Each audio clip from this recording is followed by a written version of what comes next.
welcome to this slow journey across the quiet sands of Giza.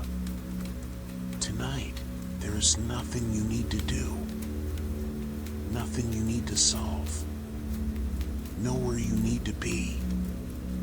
For now, there is only the gentle movement of time.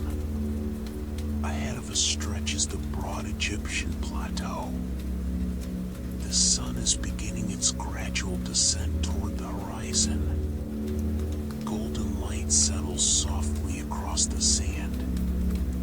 In the distance stands a structure that is still unfinished.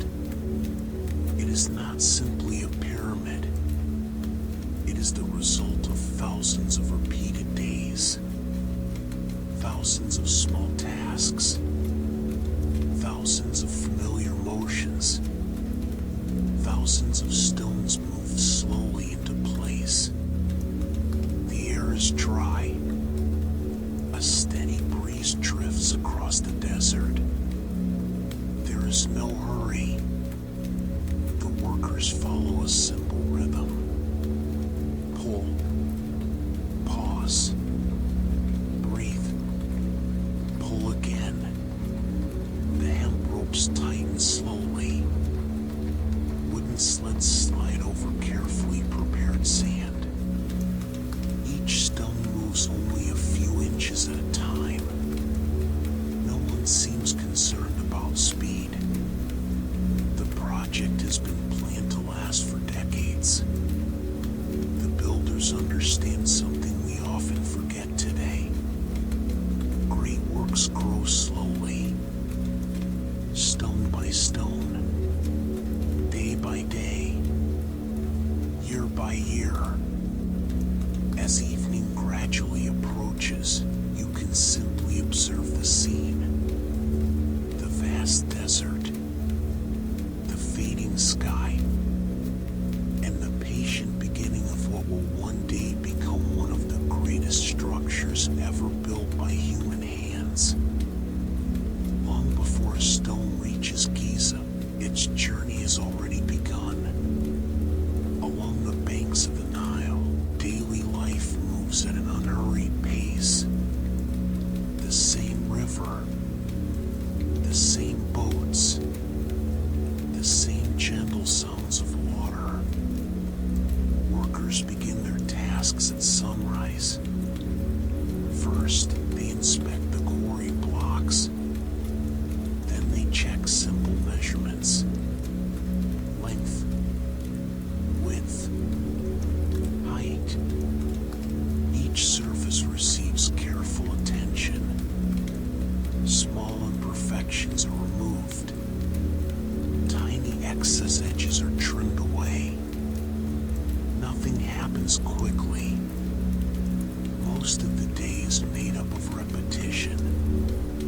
Hammer, chisel, pause, hammer again. The sounds drift softly through the warm air. The boats wait quietly near the shore, large and slow, designed to carry enormous quantities of stone. Egyptian records reveal a constant concern for organization.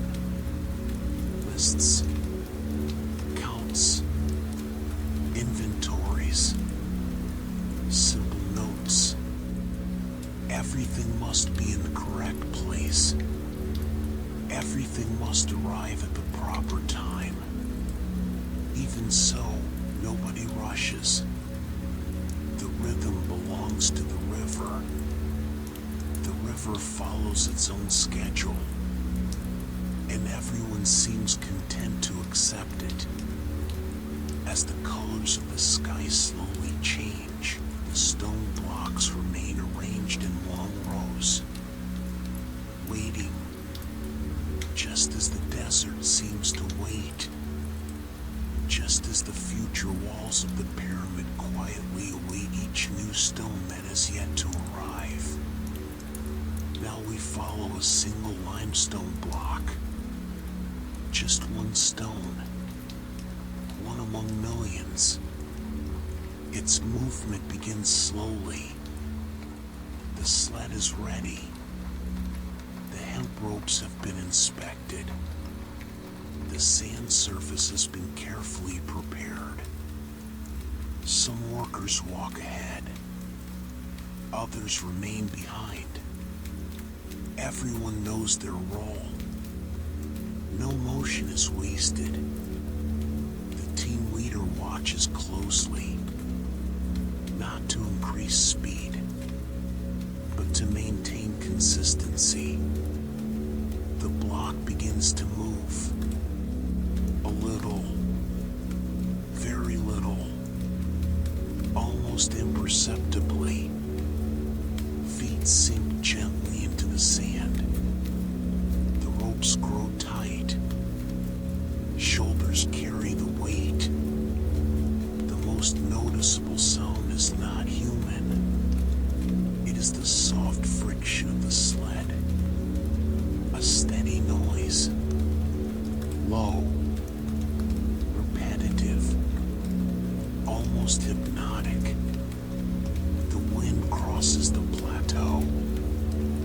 Late afternoon sunlight catches tiny particles of dust. Each step seems identical to the one before it, and to the one that follows. For hours, the landscape changes by only a few yards. The stone continues forward, slowly, patiently, without dramatic interruptions, without remarkable events, only steady work, steady motion, steady time. One stone continues its journey, and someday, far in the future, it will find its permanent place within the vast geometry of the pyramid. Not every task involves moving stone. Some require only patience. A great deal of patience. In this area of the construction site, craftsmen work on blocks that have already been placed. Their goal is simple: to create smooth surfaces. Exceptionally smooth surfaces. The white limestone reflects the fading light of evening. Small tools glide across the stone. The movements are slow, precise, repeated countless times. A single surface may require days of attention, sometimes weeks. The craftsmen study the edges. They check alignments. They touch the stone with their hands.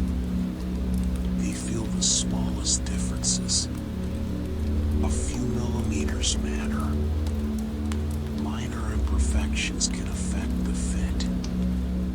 So they work without haste. The dominant sounds are gentle. Scraping, fine dust, brushes, more scraping. The process seems almost endless. Yet this slowness is part of the design. The future pyramid will reflect sunlight. It will appear uniform. It will communicate stability. As the sky gradually darkens, the workers continue. Without anxiety. Without urgency. Only quiet repetition. Only silent dedication. And block by block, surface by surface, the great structure slowly begins to take on the appearance envisioned by its builders. The day is drawing to a close. The temperature begins to fall. The intense desert heat slowly fades away. A gentle breeze moves across the completed sections of the pyramid. The wind meets the stone, slides across it, flows around its edges and continues across the plateau. The workers gradually slow their activities. Some organize tools, others inspect ropes. A few simply watch the horizon. The silence becomes more noticeable. The massive structure casts an ever-growing shadow. The first stars begin to appear. Slowly, one after another, the construction itself remains still. Yet time continues working, even during the night, even when no one is pulling stones, even when the hammers are resting. Each completed layer represents countless hours of labor, countless steps, countless repetitions. The wind continues to blow, creating a soft sound against the stone surfaces, almost like breathing. Slow, steady, constant. Beneath the darkening sky of ancient Egypt, the pyramid continues to grow in silence, not through grand moments, but through thousands of small moments that are nearly identical. And perhaps it is precisely that quiet repetition that makes its existence so remarkable. Before a new layer of stone can be placed, there is an even slower task: measurement. The supervisors walk carefully across the work area. They carry marked ropes, wooden stakes, simple tools. Nothing appears complicated. Nothing appears extraordinary. Yet every line must remain correct. Every angle must be checked again, and again, and once more. The work takes place in near silence. The men study the alignment of the stones already in place. They stretch the ropes, adjust a few inches, verify the distance, quietly note the result. The process can occupy much of the day. Very little changes to the eye of a distant observer, but to the builders, every detail matters. A small difference near the base could become much larger higher up. That is why patience is so highly valued. The sun continues its gradual descent. Shadows stretch across the sand. The wind carries fine grains over the plateau. Meanwhile, the surveyors continue their routine. Observe, measure, check, repeat. The pyramid does not rise through strength alone. It rises through consistency, through precision, through countless quiet inspections. And so, as afternoon slowly fades away, another invisible stage of the project is completed. At a certain point in the day, the work begins to slow. The ropes rest. The sleds remain still. The workers seek shade, or simply sit upon prepared stone blocks. Large jars of water are shared among the crews. Now the most noticeable sound is the wind. The breeze moves through the open areas of the plateau, past stacks of limestone, past neatly arranged tools, past partially completed walls. The men speak very little. Most of the time is spent in quiet Some watch the horizon. Others study the structure itself. One layer, then another, then one more. Its growth is so gradual that it almost seems invisible. Yet month after month, change continues. The blocks remain arranged in orderly rows, waiting for their turn, waiting for their moment. Everything appears to follow a calm order. No rushing, no visible pressure, only a steady sequence of similar days. The sun slowly warms the white stone. The stone gently returns some of that warmth to the air, and the afternoon continues on its way. Calm, predictable, repetitive, exactly like the routine supporting one of the greatest projects in the ancient world. The hemp ropes are an essential part of daily life here. They appear everywhere. On the sleds, near the stone blocks, along transportation routes, across construction ramps. Their appearance is simple, yet their presence is constant. Workers inspect every section. They check for wear. They examine the fibers. They replace damaged portions. Everything happens slowly, without urgency. The ropes are coiled, uncoiled, organized, reorganized. When the time comes to move a stone, dozens of hands hold the same line. The motion must remain steady. No one pulls too early. No one pulls too late. The rhythm is shared. The effort is shared as well. The sound of stretched fibers blends with the desert wind.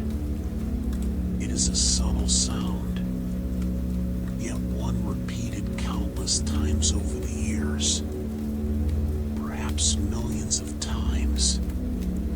As the sky grows softer in color, another crew prepares another transport, another stone, another journey, another day much like the one before. The ropes continue performing their quiet duty, connecting workers, connecting strength, connecting patience, and helping transform a sandy plateau into one of the most enduring structures in human history. As the pyramid grows, the pathways change as well. The ramps become longer, higher, more extensive, yet they remain simple in their purpose. They are carefully prepared roads. Nothing more. Workers move upward slowly. Every step requires attention. Every stone requires coordination. The route seems endless. From the bottom of the ramp to its destination, the climb proceeds steadily, without speed, without haste. The effort is spread across time. Compacted sand helps the sleds move. The slope is inspected regularly. Small adjustments are made. Minor corrections are completed. The goal remains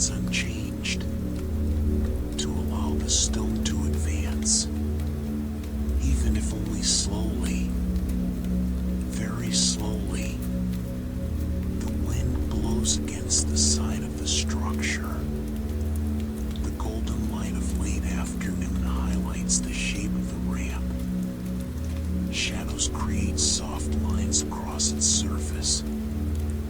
Meanwhile, another block rises, and then another, and then one more. The repetition feels endless, yet it is precisely that repetition that creates progress. Step by step, layer by layer, the Great Pyramid continues its quiet ascent beneath the skies of ancient Egypt. Night returns to the plateau of Giza. The temperatures become more comfortable. The heat of the day lingers only as a distant memory. The moon begins its slow rise. Its light touches the limestone surfaces. Some areas reflect a gentle glow. Others remain hidden in shadow. The contrast is calm, delicate, quiet. The workers finish their tasks. Tools are stored away. Ropes are neatly coiled. Work areas are organized for the following day. Everything follows a familiar order, a routine repeated countless times. The wind continues to blow across the ramps, across the stone blocks, across the walls that continue to grow. The stars multiply in the dark sky. The construction appears to sleep, but only appears to, because tomorrow the process will begin again. More measurements, more transportation, more polishing, more alignments, the same gestures, the same sounds, the same slow movements. And so, beneath the peaceful light of the moon, the pyramid remains still, waiting for another sunrise, waiting for another day of patient work, waiting for another nearly invisible step forward. One of thousands that together will create something destined to endure for centuries. Beside the pyramid exists a world of waiting. Hundreds of stone blocks rest in orderly rows. Some arrived recently. Others have been waiting for days. Each one has a specific destination. But the moment has not yet come. The area feels peaceful, almost silent. Workers move slowly among the stones. They examine surfaces, check dimensions, remove tiny imperfections. Each block receives individual attention, even though it is only one among thousands. The white limestone gathers a thin layer of desert dust. The wind blows continuously, softly, steadily. In the distance, the pyramid rises layer by layer. But here among the organized stacks, time seems slower. The blocks remain motionless. The sun crosses the sky. The shadows shift gradually, and the stones continue waiting. Patience is part of construction. Not every task requires movement. Sometimes contributing to a monumental project means simply waiting. Waiting for transportation. Waiting for surveyors. Waiting for craftsmen. Waiting for the next stage. And so, as the afternoon slowly progresses, hundreds of blocks remain arranged in perfect order, quietly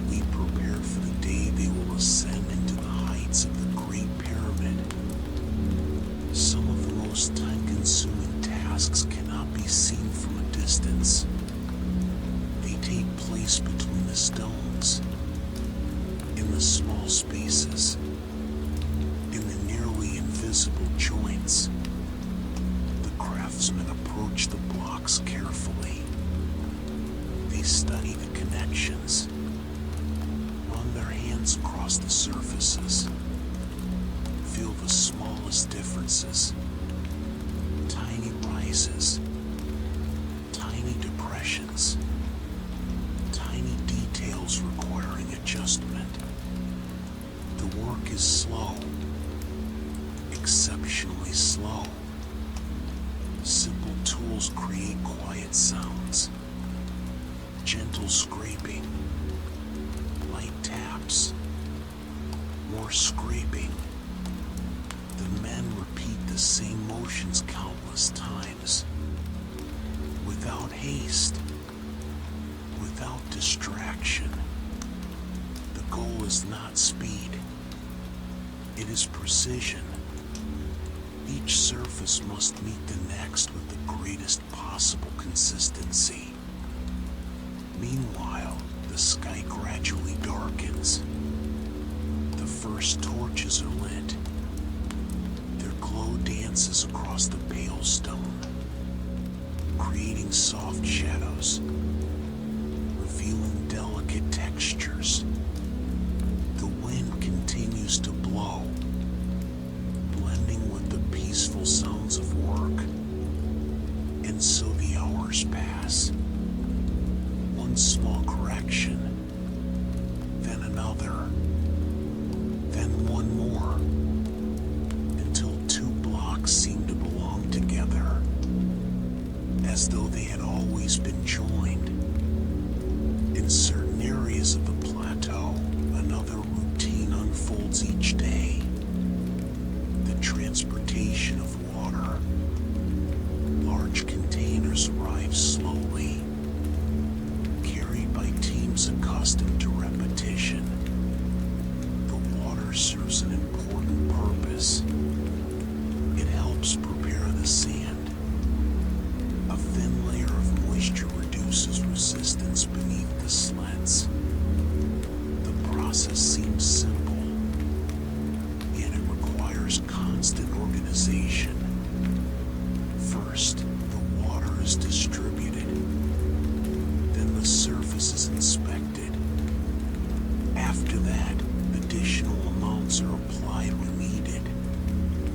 Nothing excessive, nothing insufficient, only what is required. The workers know this task well.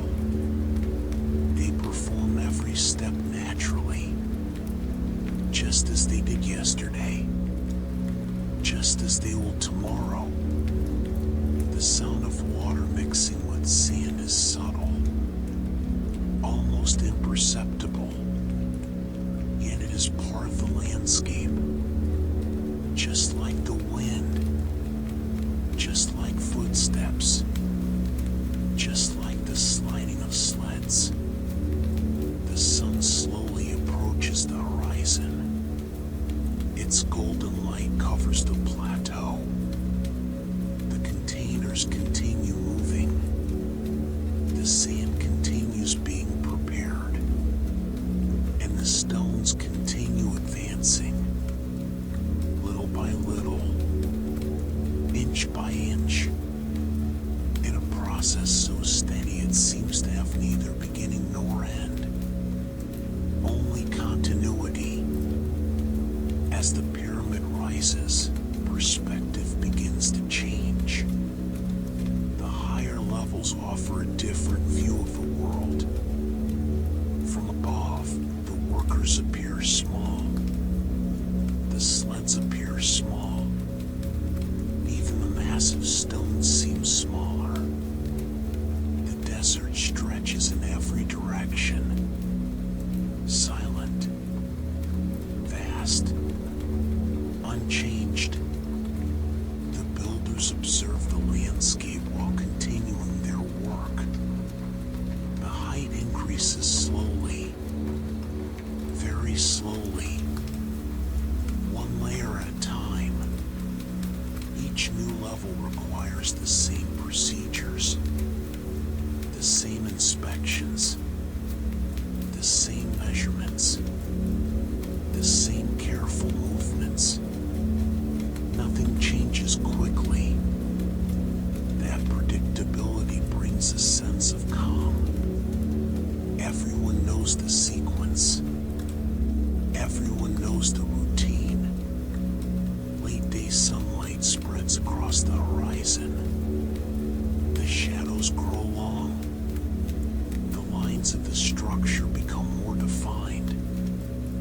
The wind reaches the higher areas with ease, creating a continuous sound. Soft, steady. As evening approaches, the workers complete a few more tasks.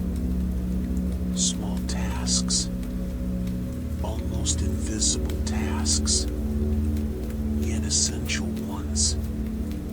Because the pyramid does not grow through dramatic events. It grows through countless simple moments repeated over many years.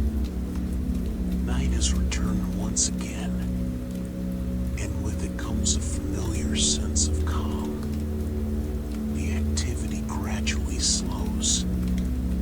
Tools find their places. Ropes are stored away. The pathways become empty. Moonlight illuminates sections of the structure. Some stones reflect its glow. Others disappear into darkness. The contrast is gentle, without drama, without interruption, only peace. The workers slowly leave the construction areas behind. The day is finished, yet the project remains, motionless, silent, patient. The wind moves across the limestone surfaces, creating an almost constant sound. A sound that was present yesterday. A sound that is present today. And a sound that will likely be present tomorrow. The stars occupy more and more of the sky. The temperature continues to fall. The desert becomes more comfortable. The pyramid stands quietly beneath the night, still unfinished, yet slightly taller than before, slightly closer to its final form. And while the plateau rests beneath the stars, time continues moving forward slowly, exactly as it always has. Even before the sun fully rises, the plateau begins to awaken. Not suddenly, not noisily, but slowly, very slowly. The shadows of night still linger across parts of the landscape. The gentle light of dawn begins to touch the aligned stone blocks. The rows of limestone seem endless. Each stone occupies a carefully planned position. Nothing is out of place.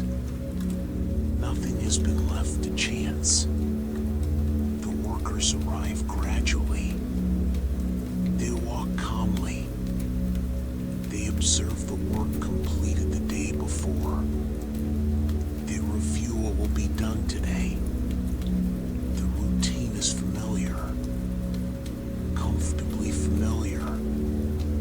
The stones wait. The tools wait. The ropes wait. Even the desert seems to wait. The morning wind is cooler, lighter, quieter. As the brightness slowly increases, the first movements begin. One stone is inspected. Another is measured. Another receives minor adjustments. feels urgent. Nothing requires speed. Everything follows a predictable rhythm. The same rhythm that has guided construction for years and will continue guiding it for many years to come. A peaceful sequence of simple tasks, repeated day after day, beneath the vast skies of ancient Egypt. Not every builder works with stone. Some work with records, with numbers, with lists, with counts. Near the storage areas, scribes carefully observe the daily movement of the project. Each delivery is recorded. Each shipment is noted. Each detail finds its place. The work appears simple, yet it occupies many hours. The scribes sit quietly. Papyrus scrolls remain neatly arranged beside them. Calculations are repeated. Verifications are repeated as well. A quantity is checked, then checked again. Consistency is important. Precision is important too. Meanwhile, construction continues around them. Sleds move slowly forward. Workers transport materials. Craftsmen adjust surfaces. Yet the scribes remain within their calm rhythm. Writing, checking, recording. One more line, then another, then one more. The sound of papyrus being handled blends with the gentle sounds of the plateau. Everything feels organized. Everything feels predictable. And this quiet organization helps support a project that will require thousands of similar days before reaching its final form. The time arrives to position another stone block. The operation begins slowly. Like all the others, the sled approaches the destination area. Workers carefully study the available space. There is no hurry. There is no improvisation. Everything follows familiar steps. First comes alignment, then positioning, then minor adjustments. The stone advances a few inches, then stops. It advances again, then stops once more. Every movement is observed. Every detail receives attention. Supervisors monitor the process, not to increase speed, but to ensure consistency. The wind moves across the structure. The sun continues its gradual descent. The shadows shift position. Meanwhile, the stone approaches its final place, inch by inch, with extraordinary patience. At last, the block settles upon the completed layer. Nothing dramatic happens. No celebration. Only continuation. Because tomorrow there will be another block. Then another. Then many more. And so, through thousands of similar moments, the pyramid continues rising quietly above the sands of Giza. The outer casing requires special attention. The stones destined for the visible surface receive careful treatment. Very careful treatment. The craftsmen spend long periods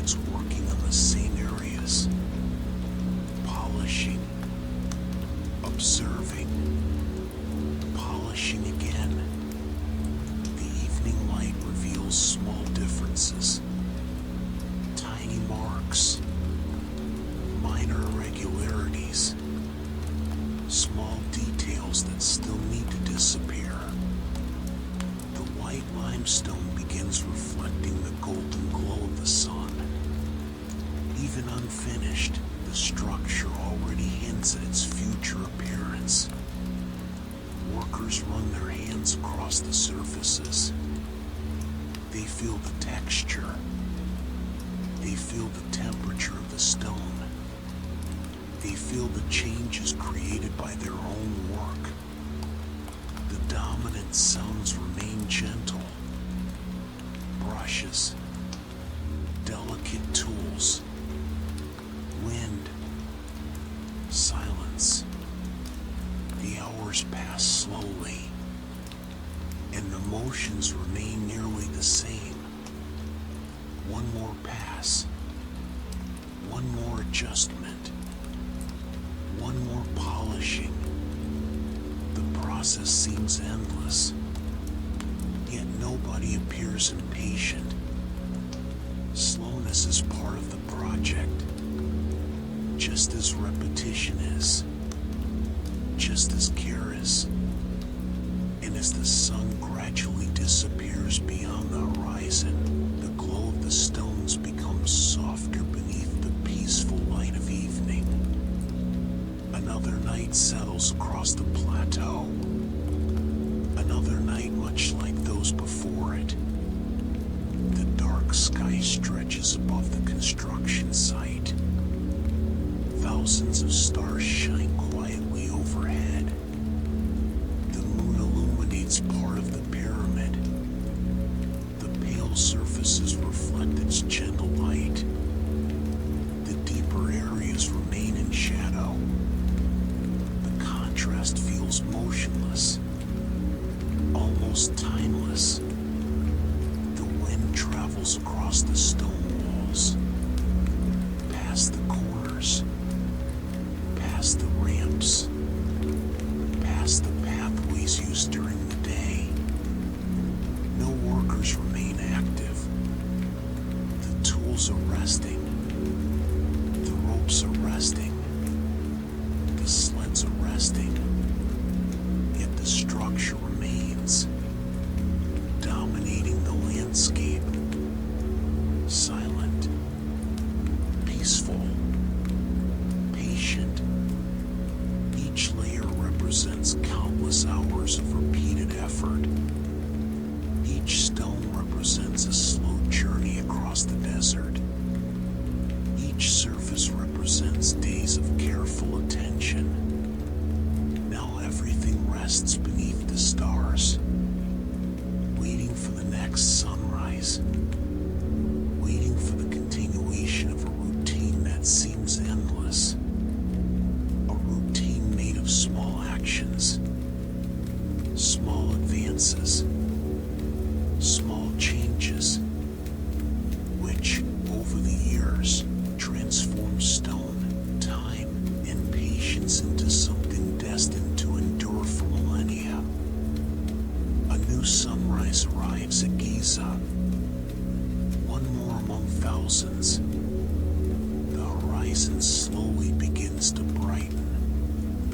First come soft shades of blue, then bands of gold appear.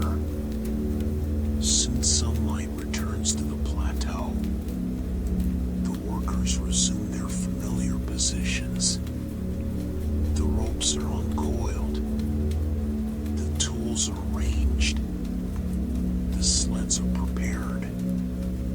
Nothing seems different from the day before. And that is exactly why everything works. Repetition creates stability. Stability creates progress. Another stone begins its journey up the ramp. The men walk together, step by step, without rushing, without deviation. The block moves slowly, very slowly. The morning wind crosses the construction site. The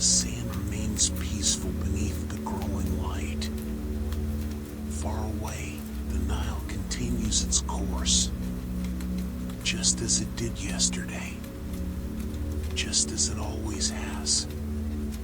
The pyramid receives another small contribution, a contribution that is almost invisible, yet necessary, because every great structure is built from countless small actions. And on this quiet morning, another one of those actions begins its silent journey toward the summit. In the completed sections of the pyramid, another kind of work continues. Inspection. The builders carefully observe the lines of the structure, the corners, the edges, the surfaces. Everything receives attention. The men walk slowly along the finished areas. They stop, observe, continue, then observe again. The process requires patience, but patience has become a natural part of daily life. The afternoon light highlights the geometric contours of the structure. The lines appear simple, yet they were created through thousands of inspections, thousands of measurements, thousands of adjustments. The wind blows steadily, creating a soft sound as it passes over the stone. A familiar sound, a sound present during nearly every stage of construction. Meanwhile, the inspectors continue their route. They are not seeking speed. They are not seeking novelty. They are seeking consistency. And that is exactly what they find. Layer after layer, block after block, the same regularity, the same precision, the same calm, as though the pyramid itself were offering a quiet lesson about the value of time and continuity. The sun once again approaches the horizon. Shadows stretch across the plateau. The pyramid casts its shape over the golden sand. The workers continue their tasks, but the pace gradually slows. Another day is nearing its end. Another day much like the ones before it, and perhaps much like the ones still to come. The construction appears almost motionless, but only appears to, because every day adds something. A stone, a measurement, a polished surface, a corrected alignment, small advances, nearly invisible advances. The wind moves through the work areas, lifting fine grains of sand. Golden light highlights the completed layers. Each one represents countless hours of quiet dedication. No great event, no dramatic moment, only steady work, regular, predictable. As the sky slowly changes color, the pyramid continues growing. Not quickly, but inevitably, like the passage of time itself. Slow, continuous, impossible to stop. Night once again settles over the desert, but something feels different. The pyramid stands taller, closer to its final form. There is still work to be done, much work, yet the progress has become visible. Moonlight illuminates the pale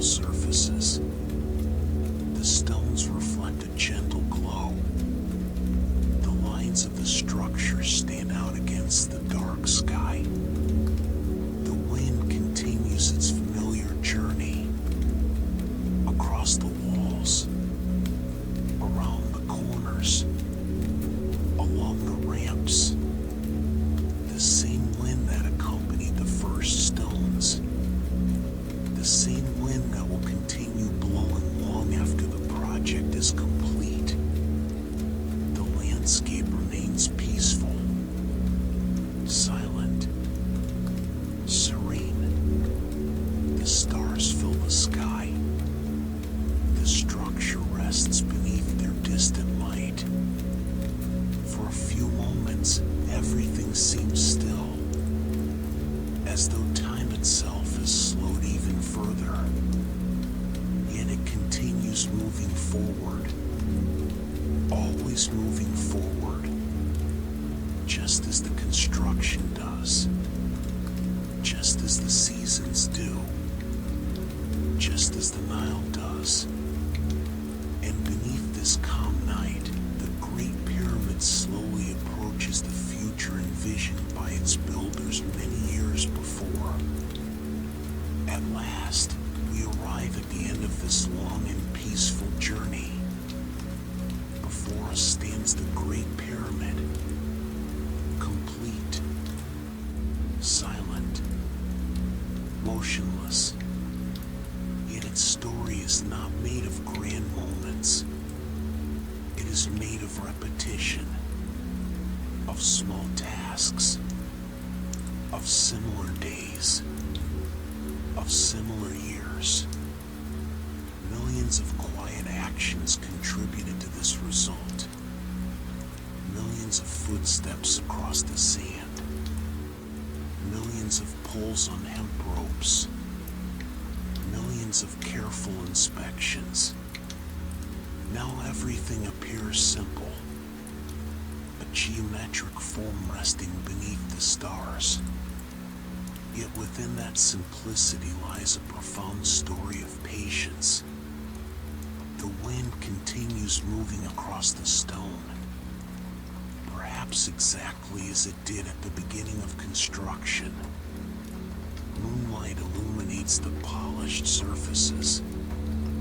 The shadows remain soft. The desert remains peaceful. And time continues on its journey. Century after century, year after year. As you observe this serene scene, you can imagine the silence of the Egyptian night, the distant sound of the wind, the calm of the stone, the stability of something built slowly, very slowly. And now, beneath the star-filled sky of Giza, the Great Pyramid rests peacefully, just as the desert does, just as the night does, and perhaps just as your mind does in this moment. Welcome to the Hall of Stone and Ancient Timber. Outside, the winter wind blows through the mountain crevices, but inside, the air is thick, calm, and warm. In the exact center of this 20-meter-long space, a stone hearth holds a low, steady flame. The dry oak logs burn slowly, releasing an even heat that rises toward the dark beams of the ceiling. Each beam was cut by hand, measuring precisely 30 centimeters wide. The floor is made of packed earth, covered by a thick layer of dry straw and reeds harvested in late autumn. This natural insulation keeps the cold of the ground far away. On the side walls, 32 circular wooden shields hang at perfectly equal intervals. They do not move. They merely rest under the dim light of the embers. Lie back, breathe slowly, feel the comforting weight of this ancient shelter.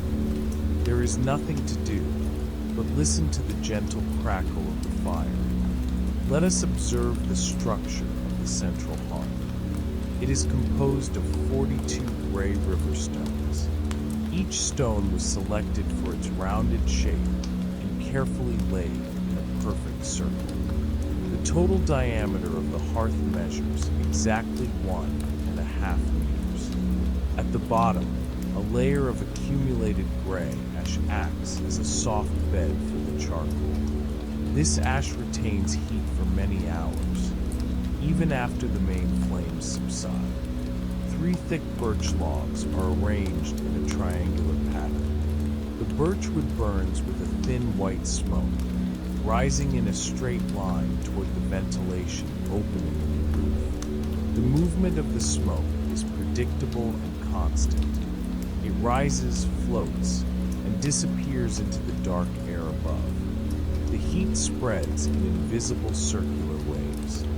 It reaches your feet, your hands, and wraps your entire body in a sense of absolute safety. Time moves imperceptibly in this isolated space. Looking closer at the timber walls, we see the rows of shields. Each shield is 90 centimeters in diameter, made of large planks joined by tanned leather strips on the back. In the center of each, a rounded iron boss reflects a single point of amber light from the hearth. The paint on the shields has faded into muted tones of gray, ochre, and dark blue. They are securely fixed by hand-forged iron nails, driven deep into the support planks of the hall. There is no wind inside to move them. They remain perfectly static, hour after hour.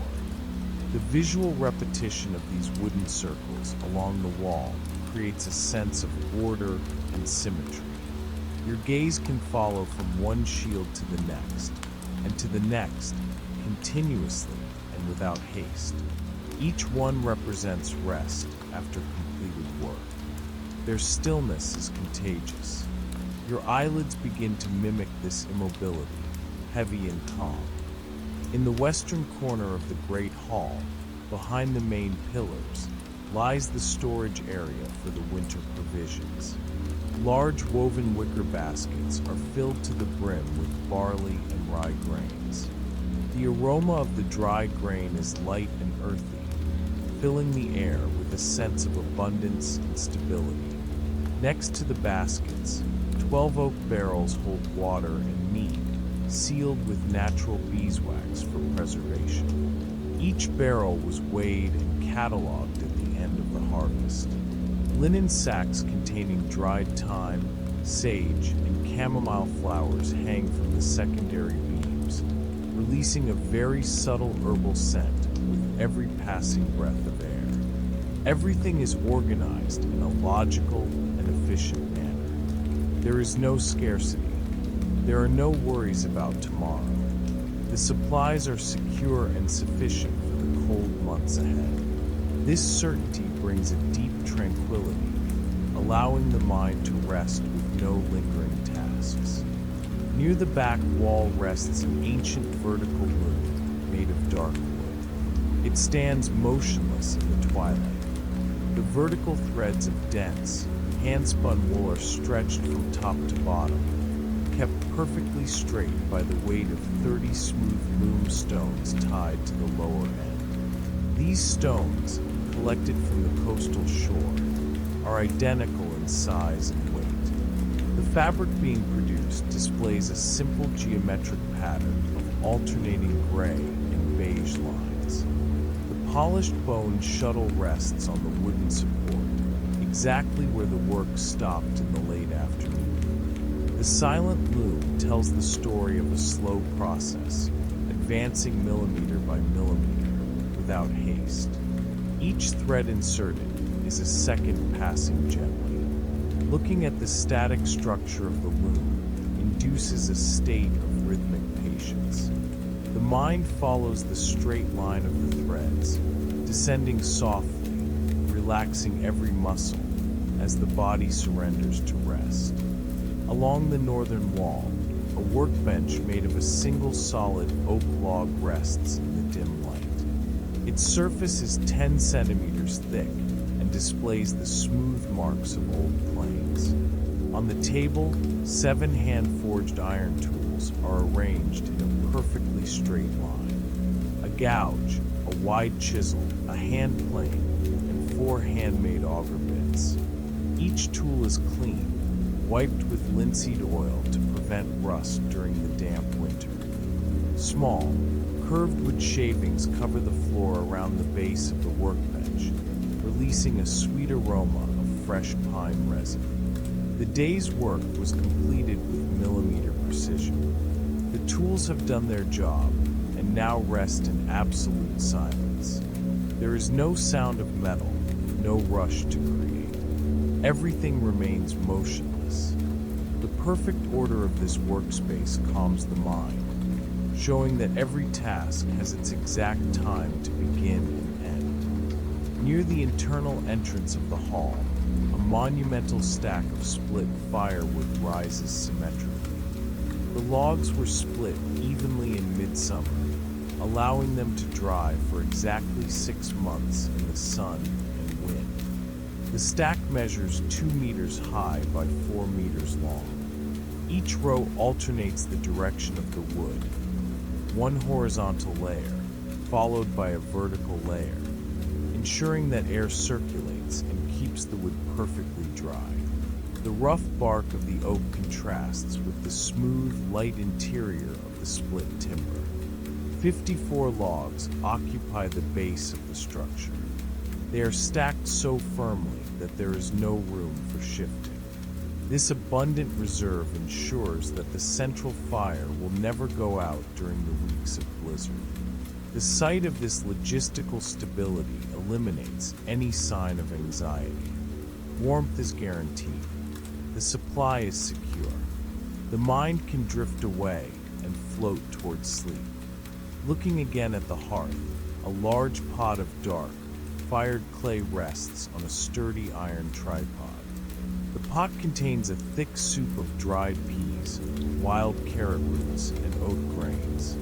The cooking took place slowly over 6 consecutive hours on low heat. Now, the flames have died down, leaving only a blanket of red embers beneath the base of the vessel. A very thin, slow plume of steam escapes from the edge of the heavy wooden lid. The steam rises in a rhythmic, almost hypnotic pace. The subtle, comforting aroma of the cooked broth evokes a deep sense of fullness and domestic rest. There is no rush to consume. Dinner is over, and the remaining content stays there, just maintaining its heat. The internal bubbling is so soft it can barely be heard. It is just a rhythmic whisper, a constant sound that cradles the room and invites your thoughts to slow down completely. Above the hearth, a heavy, hand-forged iron chain hangs vertically from the main ceiling beam. It is composed of 36 oval links, each measuring exactly 8 centimeters in length. The iron is dark, rough to the touch, marked by the strikes of the blacksmith's hammer in early spring. The chain holds the adjustable hook that supports the pots over the fire. It remains perfectly static in the thick air of the hall. The light from the embers below hits the first 10 links, creating small copper-colored reflections on the dark surface of the metal. The upper links gradually disappear into the darkness of the high ceiling. There is no swaying. The weight of the iron ensures total immobility. Fixing your gaze on this vertical line of solid metal induces a sense of grounding and steadiness. The outside world may be freezing, but this structure remains unshakable, solid, and at peace. Suspended between 2 transverse beams in the side area of the hall, long wooden racks hold rows of dried fish. They are cod harvested from the northern seas during the last cold season, meticulously cleaned and salted with coarse sea salt. Each fish is tied by the tail with a raw linen cord, maintaining an exact distance of 5 centimeters from the fish next to it. There are 40 fish in each of the 3 parallel rows. The gray and silvery texture of the dry skin opaquely reflects the diffused lighting of the room. The natural dehydration process is complete, ensuring the food remains intact for months.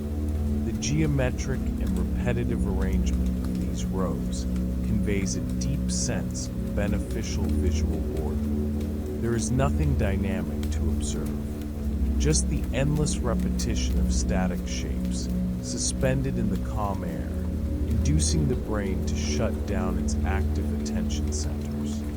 Let us turn our attention to the four main support pillars that divide the Great Hall. Each pillar is made from an entire trunk of a century-old pine, measuring 40 centimeters in diameter. The dark wood was treated with protective resin, giving it a subtle, satin sheeting under the dim light. Simple geometric carvings were made by hand on the upper part of each column, displaying alternating straight lines that intersect every 10 centimeters. These carvings do not tell stories of battles. They are merely rhythmic patterns that repeat identically on every pillar. The solidity of these columns conveys an absolute sense of permanence. They have supported the massive weight of the peat roof for over 30 years without moving a single millimeter. The total immobility of the raw wood invites your mind to find the same state of solid, unshakable rest. On the other side of the hall, the great entrance door remains closed and locked by an oak bar 15 centimeters thick. The door itself is constructed with vertical oak planks sealed and joined by rows of solid iron rivets. There are precisely 84 hand-forged iron rivets arranged in perfectly parallel lines. Each rivet has a square, rough head, shaped individually on the anvil. The dark iron contrasts with the deep, grayish veins of the weathered wood. No draft of wind can pass through this thick barrier. The freezing cold outside presses against the wood, but the structure does not even vibrate. The solidity of this barrier ensures the complete isolation of the indoor environment. Everything that exists beyond this door is distant, irrelevant, and disconnected from you. You are safe, protected by tons of wood and iron that bar the outside world. Near the sleeping area, an organized stack of animal hides and wool blankets offers a sight of extreme tactile comfort. At the top, 3 thick sheepskins display a raw wool color, ranging from off-white to light gray. Beneath them, 5 perfectly tanned deer hides are folded and aligned by the edges. Each master tanner used animal fat and birch smoke to ensure the leather remains soft and waterproof over the years. The combined thickness of this stack reaches 60 centimeters of pure thermal insulation. The warmth emanating from these textures is static and welcoming. There is no movement in the fibers, just a heavy softness waiting to cover and warm anyone seeking rest. Looking at the softness and weight of these layers makes your own body feel progressively heavier, sinking gently into the surface where you rest. Looking down, we observe the stillness of the Great Hall's floor. The packed earth was mixed with fine clay many decades ago, creating a base as hard as rock. Over this base, an even layer of dry reeds and wheat straw was scattered from end to end. The reeds were cut into uniform lengths of 30 centimeters and arranged in the same direction, creating parallel lines that cover the entire expanse of the ground. The matte, golden color of the dry straw reflects the amber light from the hearth in a homogeneous way. When someone walks on this surface, the reeds release a dry, muffled crackle, but now no one walks. The floor is in complete silence. The natural dust has completely settled beneath the straw.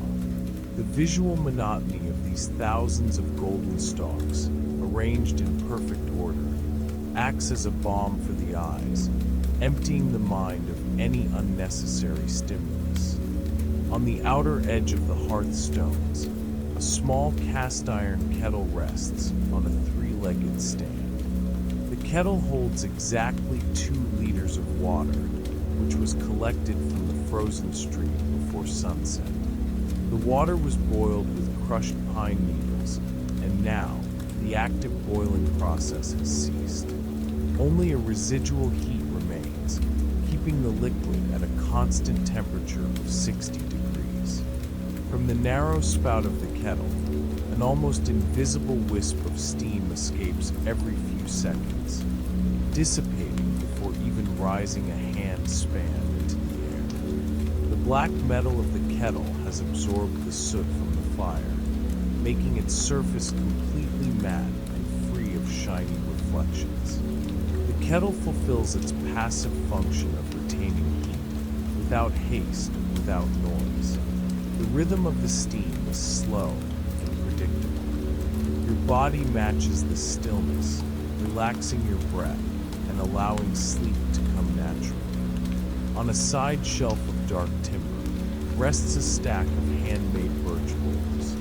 There are exactly 12 bowls piled in decreasing order of size, with the largest at the base and the smallest at the top. Each piece was carved from a single block of green wood, and then dried slowly in the shade for an entire year to prevent cracking. The surface of each bowl is smooth, but still displays the subtle, rhythmic marks of the artisan's carving knife. They were polished with a mixture of linseed oil and beeswax, giving them a very soft, matte sheen under the dim light of the hall. Not a single bowl is out of place. They fulfilled their utilitarian function during the afternoon meal, were washed with warm water, and now rest in perfect spatial order. The immobility and simplicity of these repetitive shapes calm your gaze, helping to shut down active thoughts. Hanging from a wooden peg fixed to the wall, 3 bundles of dried willow bark remain motionless. The bark was harvested in early spring, when the sap was rising, and then cut into uniform strips of 50 centimeters. Each bundle is tied tightly by a raw linen cord, with exactly 4 knots on each loop. The outer texture of the bark is grayish and rough, while the interior displays a light brown, fibrous tone. These bundles are kept in the hall to be infused in hot water when needed, serving as a traditional remedy to soothe the body. The warm air circulating near the ceiling keeps moisture away from the fibers, preserving the plant's properties for years. There is no movement in the bundles. They sway only imperceptibly with the warm draft rising from the hearth. Fixing your mind on this herbal immobility brings a sense of relief and deep quietude. Leaning against the outer stones of the hearth, a long pair of hand-forged iron tongs rests in the dim light. The tool measures precisely 75 centimeters in length, designed to allow the operator to move burning coals without getting burned. The metal is black and dense, made with iron extracted from local bogs and purified in the blacksmith's furnace. The central pivot of the tongs is secured by a thick rivet, which was lubricated with animal fat to prevent noise or jamming. One end of the tool displays a light layer of whitish ash, the only trace of its recent use to organize the oak logs. Now, the tongs are cold at their upper end and slightly warm at the base touching the stone. They remain static, fulfilling their passive role in maintaining the fire. The solidity and weight of this iron object bring a perception of stability, anchoring your attention to a single, serene fixed point. Lined up on a low wooden bench, 5 coarse linen sacks hold the hall's supply of sea salt. Each sack was woven with double linen threads, ensuring the fabric is strong enough to contain 10 kilograms of coarse salt. The sacks are arranged in a perfectly straight line, leaning against the timber wall. The rope ties at the top of each sack are identical, made with 3 turns of twine and a simple knot. The salt contained inside was sun-dried on the southern coasts and is vital for preserving meat and fish during the long winter. The sight of these identical sacks, positioned with millimeter precision next to each other, creates a sense of organization and comforting visual boredom. There are no complex details to analyze, no changes in the pattern, just the repetition of simple grayish shapes, inviting your eyes to close slowly, matching the rhythm of the stillness. In a dark niche on the back wall, a small soapstone lamp rests on a wooden ledge. The lamp was carved from a gray soapstone, with a simple oval shape measuring 15 centimeters. The interior of the lamp is filled with melted sheep tallow, which acts as the fuel for burning. A small wick made of dry moss floats in the fat, sustaining a very small, rounded yellow flame. The light emitted by this lamp is dim, illuminating only a radius of 30 centimeters around it. The flame does not flicker, as the air in this corner of the hall is perfectly stagnant.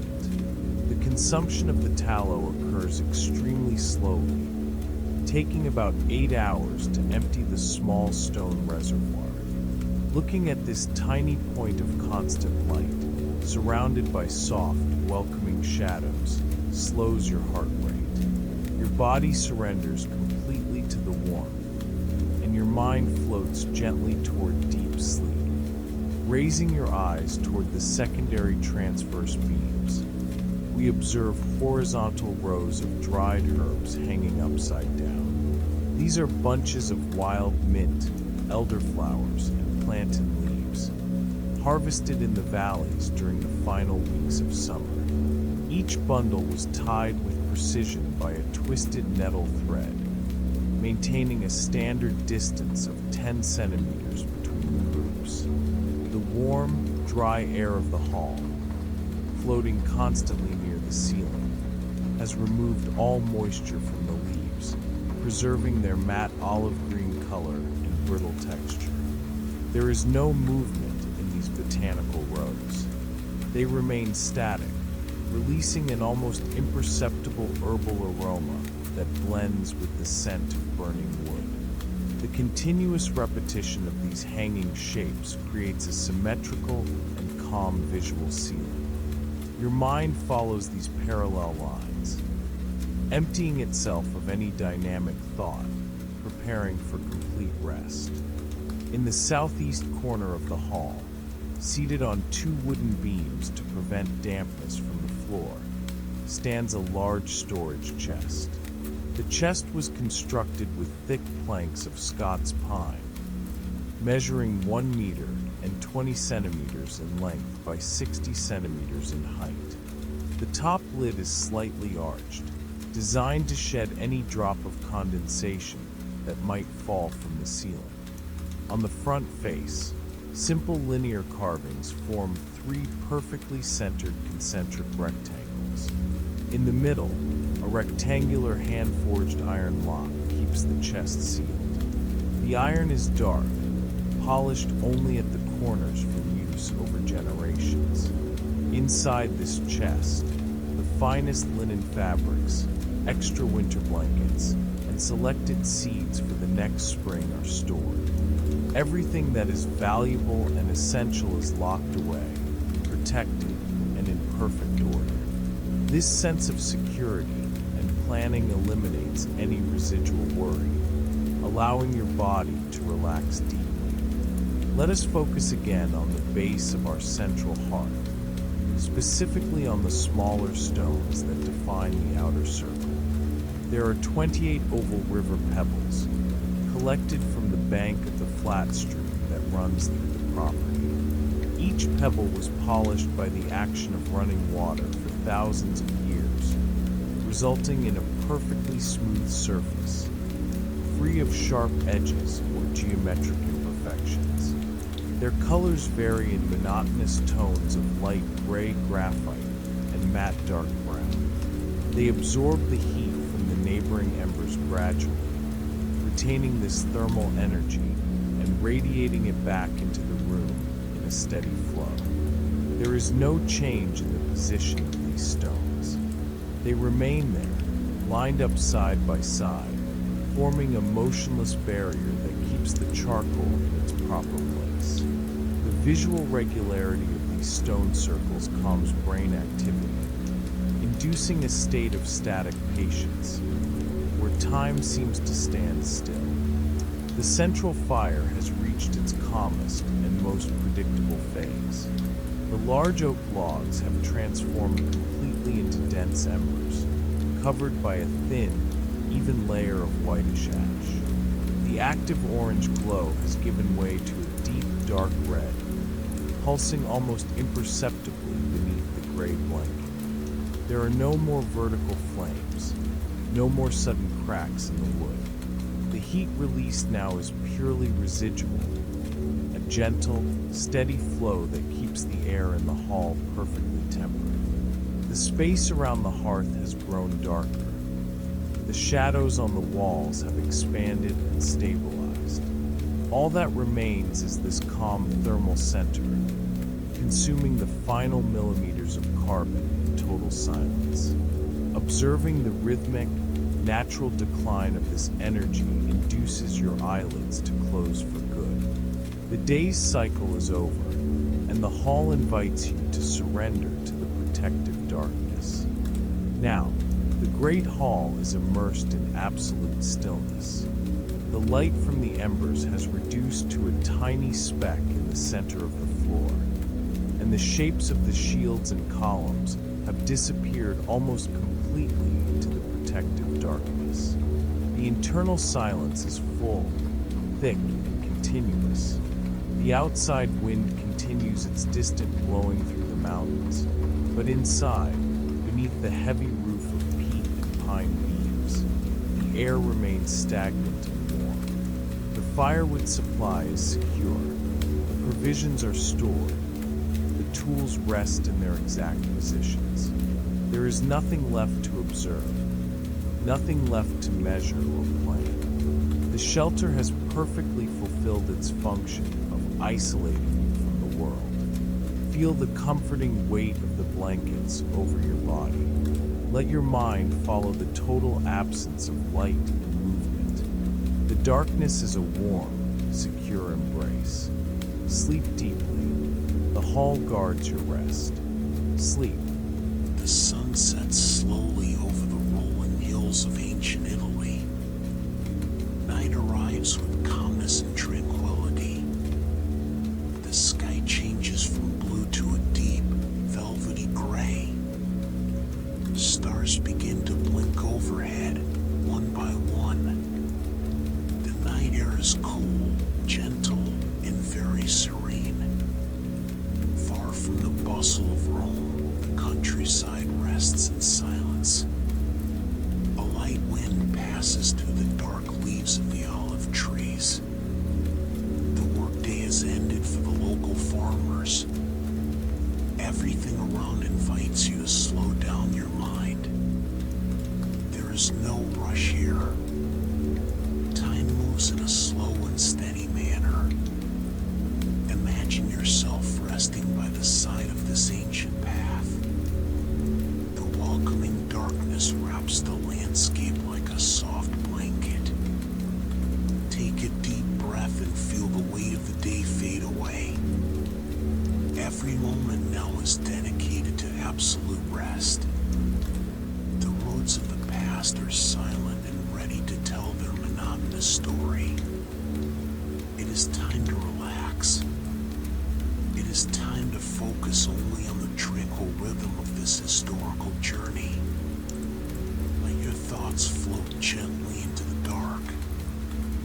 In the year 312 BC, the plans began. The censor Appius Claudius Caecus sat in his stone room. A small oil lamp illuminated his parchment maps.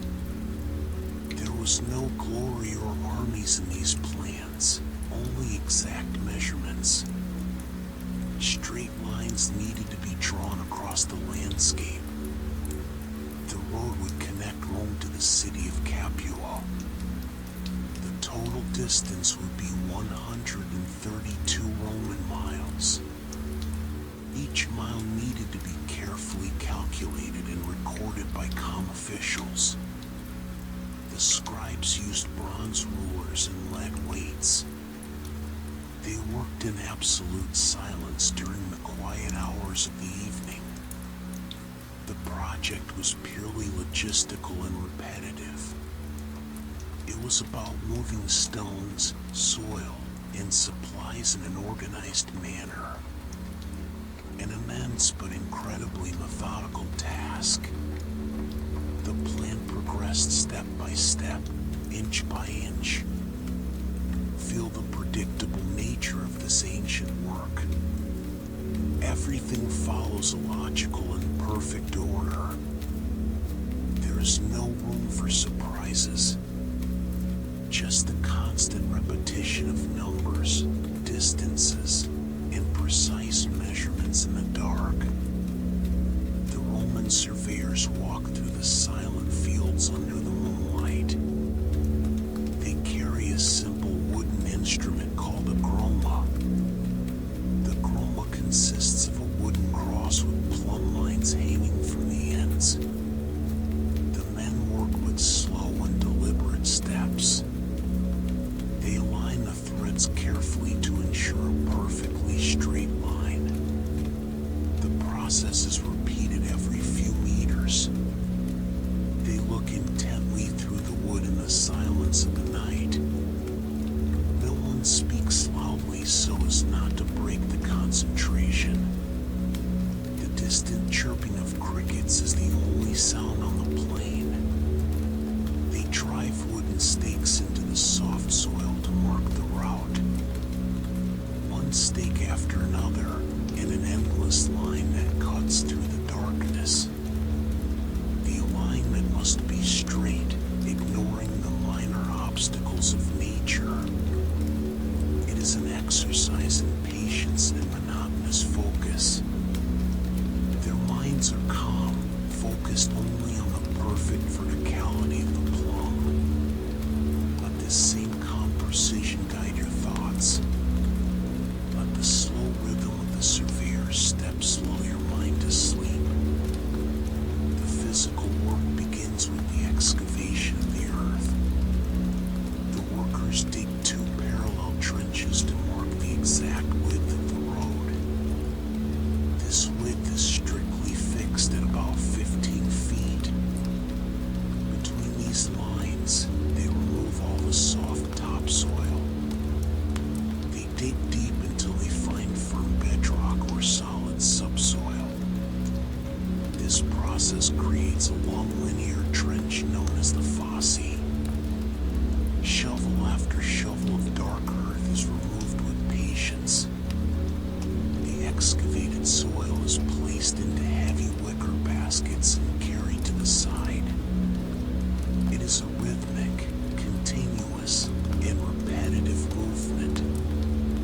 Digging, lifting, emptying the basket, returning. The smell of fresh, damp earth fills the evening air. The sound of metal tools against the soil is muffled and steady. There is no rush in the excavation, as the base must be perfect. The depth is checked repeatedly with wooden measuring rods. Each cleared section is a space ready for rest. Feel the solidity of this foundation being prepared slowly. Now, the bottom of the trench must be completely compacted. The workers use large, heavy wooden rammers with long handles. They lift the tools and let them fall onto the soil repeatedly. The sound of the impact is deep, muffled, and very regular. Blow after blow, the loose earth turns into a hard, flat surface. This initial level is called the pavimentum. Sometimes they spread a thin layer of clay to help with the compaction. They walk back and forth over the area without any rush. Every square inch receives the same amount of pressure and attention. The ground becomes firm as a rock under the constant strokes. It is a purely mechanical and predictable process. The movements of the men are synchronized and automatic, like the ticking of an ancient clock. The monotony of this work calms the mind of anyone observing. The flat, firm earth brings a sense of stability and order.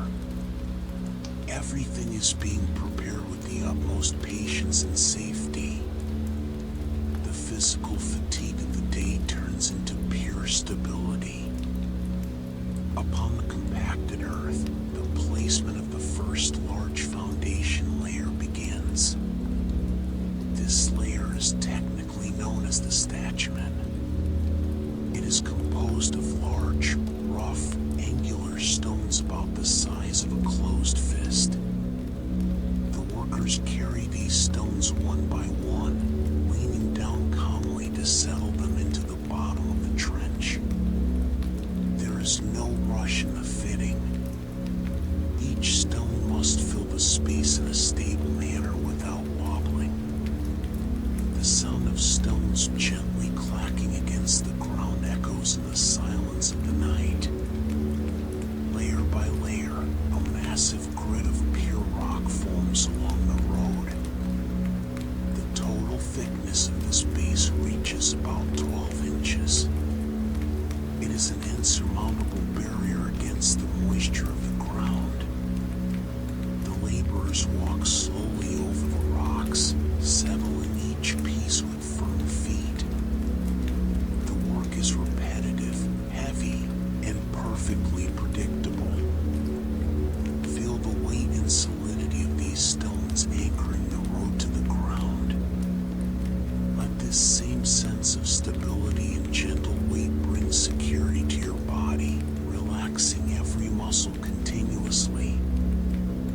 Now, a thick mixture of lime mortar is prepared in large wooden tubs nearby. The mortar is made of hydrated quicklime and fine sand, mixed with water until it becomes homogeneous. The workers pour the dense, pale liquid over the stone layer of the statumen. The liquid slowly fills all the empty gaps between the rocks. It flows smoothly, covering the imperfections and binding the stones into a single block. The sound of the pouring liquid is soft, continuous, and relaxing. With long wooden squeegees, the men spread the mortar evenly from one side to the other. The movement of the tools over the stone creates a smooth and regular texture. The mineral smell of fresh lime is subtle in the cool night air. Gradually, the rough surface transforms into a gray, smooth, and uniform plane. Everything is done with absolute patience, ensuring that no space is left empty. Feel the slow fluidity of this process covering all the sharp edges of your mind, leaving only a calm and perfectly leveled surface. Near the construction site, large piles of materials await the next stage. This material will be used for the second structural layer, called the rudis. The rudis consists of a detailed mixture of fine river gravel, crushed stones, and broken pottery pieces. The laborers use wooden shovels reinforced with iron to scoop up the gravel. The sound of the small stones sliding across the shovel is rhythmic, steady, and very monotonous. Each shovelful is poured into wooden carts or wicker baskets with a dry, regular noise. The gravel is sorted by size to ensure the mixture is perfect. There is no rush in the gathering. The amount of stones decreases in a slow and unnoticeable way. The moonlight sunlight reflects slightly on the damp surfaces of the small, rounded pebbles. The work follows a logic of strict weight and volume, repeated hundreds of times throughout the night. But the soft and repetitive sound of falling gravel helps slow down your thoughts. The rhythm is calm, safe, and completely devoid of any urgency. The gravel and pottery fragments of the rudis are now poured over the still damp lime mortar. This second layer must be exactly 9 inches thick. The workers use heavy iron rakes to spread the material evenly. They pull and push the gravel with long, calm, and cadenced movements. The noise of the metallic tools dragging the small stones creates a continuous, rough, yet predictable sound. The mixture fills the space perfectly, creating a new intermediate structure. This layer will absorb future impacts, distributing weight evenly across the entire road. The men move in silence through the trench, focused on the exact thickness of the layer. They use small wooden rulers to check the height of the gravel every few feet. Every movement is identical to the previous one. The repetition of the gesture brings a deep sense of order and constancy. The road grows inch by inch in the tranquil darkness, advancing methodically through the Italian soil. To finalize the rudis, the gravel layer needs to be firmly consolidated. The laborers bring large cylindrical rollers made of solid limestone. The rollers have wooden axles and are pulled slowly by thick hemp ropes. 2 men walk ahead, leaning their bodies forward with measured, slow steps. The stone roller turns heavily over the gravel, crushing the smaller fragments and compacting the mixture. The sound of the stone roller passing over the pebbles is a low, continuous, and rhythmic rumble. The surface becomes incredibly firm and flat under the immense pressure of the cylinder. They pass the roller several times over the same strip, moving back and forth without any rush. Sweat glistens slightly on the worker's skin under the dim torchlight. There are no interruptions or changes in the rhythm. The task advances with the regularity of a gentle tide. The mind calms down by following the steady, heavy movement of the stone roller. The ground is now perfectly flat, solid, and ready for the next phase of rest. Upon the compacted rudis, the builders prepare the third structural layer, called the nucleus. This layer is composed of a mixture of refined Roman cement, coarse sand, and crushed brick fragments. The nucleus acts as the final cushion before the top paving. The laborers spread the gray, doughy mass with long wooden shovels. The thickness of this layer must be exactly 12 inches at the center of the road, decreasing slightly toward the sides. This subtle slope is designed so that rainwater will drain into the side ditches in the future. The movements to spread the cement are smooth, continuous, and monotonous. The wooden trowel slides over the mixture, smoothing the surface until it becomes perfectly homogeneous. The sound of the cement being shaped is muffled, wet, and very tranquil.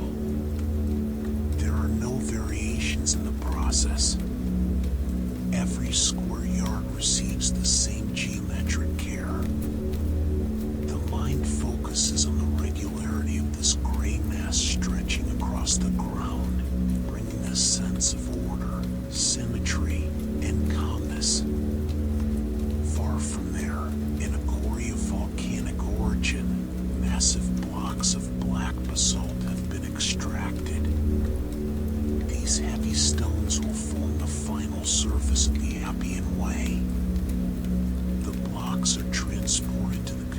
construction site in sturdy wooden carts with solid wheels. The transport is done during the quiet hours of the night to avoid daytime city traffic. The carts move slowly along the hard-packed dirt tracks. The regular creaking of the old wood and the rhythmic sound of the oxen's hooves create a monotonous melody that echoes through the dark night. Each cart carries only a few stones due to the extreme weight of basalt. The drivers guide the animals with patience, without any rush on their nightly journey. The moonlight illuminates the rough, angular textures of the dark rock blocks. The transport process is slow, predictable, and continuous. Feel the peaceful cadence of this hauling journey, where time seems to slow down with every mile traveled in the dark. At the road construction site, the stonecutters begin to work on the basalt blocks. Each block, known as silex, must be shaped into a specific polygonal form. The artisans use heavy iron hammers and hardened bronze chisels. They strike the edges of the rock carefully, removing the excess material in a methodical way. The sound of iron hitting the hard basalt produces a clear, rhythmic, and dry metallic click that repeats at regular intervals. They do not seek rush, only absolute geometric precision. Each blow removes small flakes of dark stone that fall gently to the ground. The laborers visually inspect the block after each impact, turning the heavy stone with hands covered in gray dust.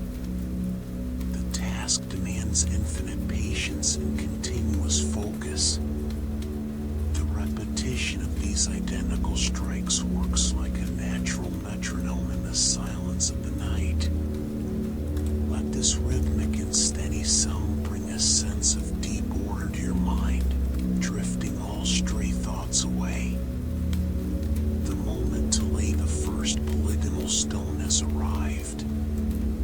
The black basalt block is lifted by ropes and positioned carefully over the still malleable cement of the nucleus. A master builder kneels on the earthen ground to check the perfect alignment of the piece. He uses a long wooden level with a centered plumb line. The silence at the site is absolute as everyone watches the subtle movement of the lead weight. The builder adjusts the position of the stone by gently tapping the top with a heavy wooden mallet. The sound of the impact is muffled and solid. The stone settles perfectly into the gray mass, fixing into its final position for centuries to come. There is no room for haste or carelessness at this critical moment. The alignment of this first block will serve as a guide for all the other stones that will follow.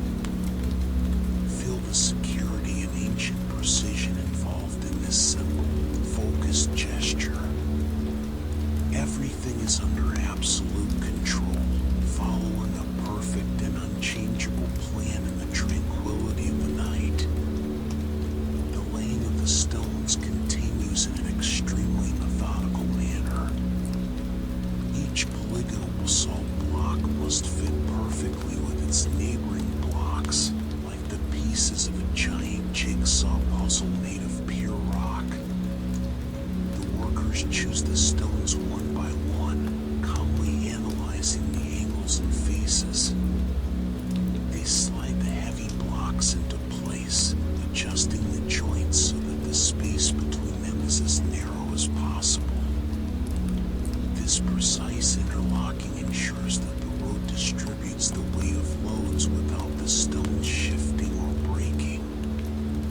The process is purely visual and tactile, repeated endlessly across the surface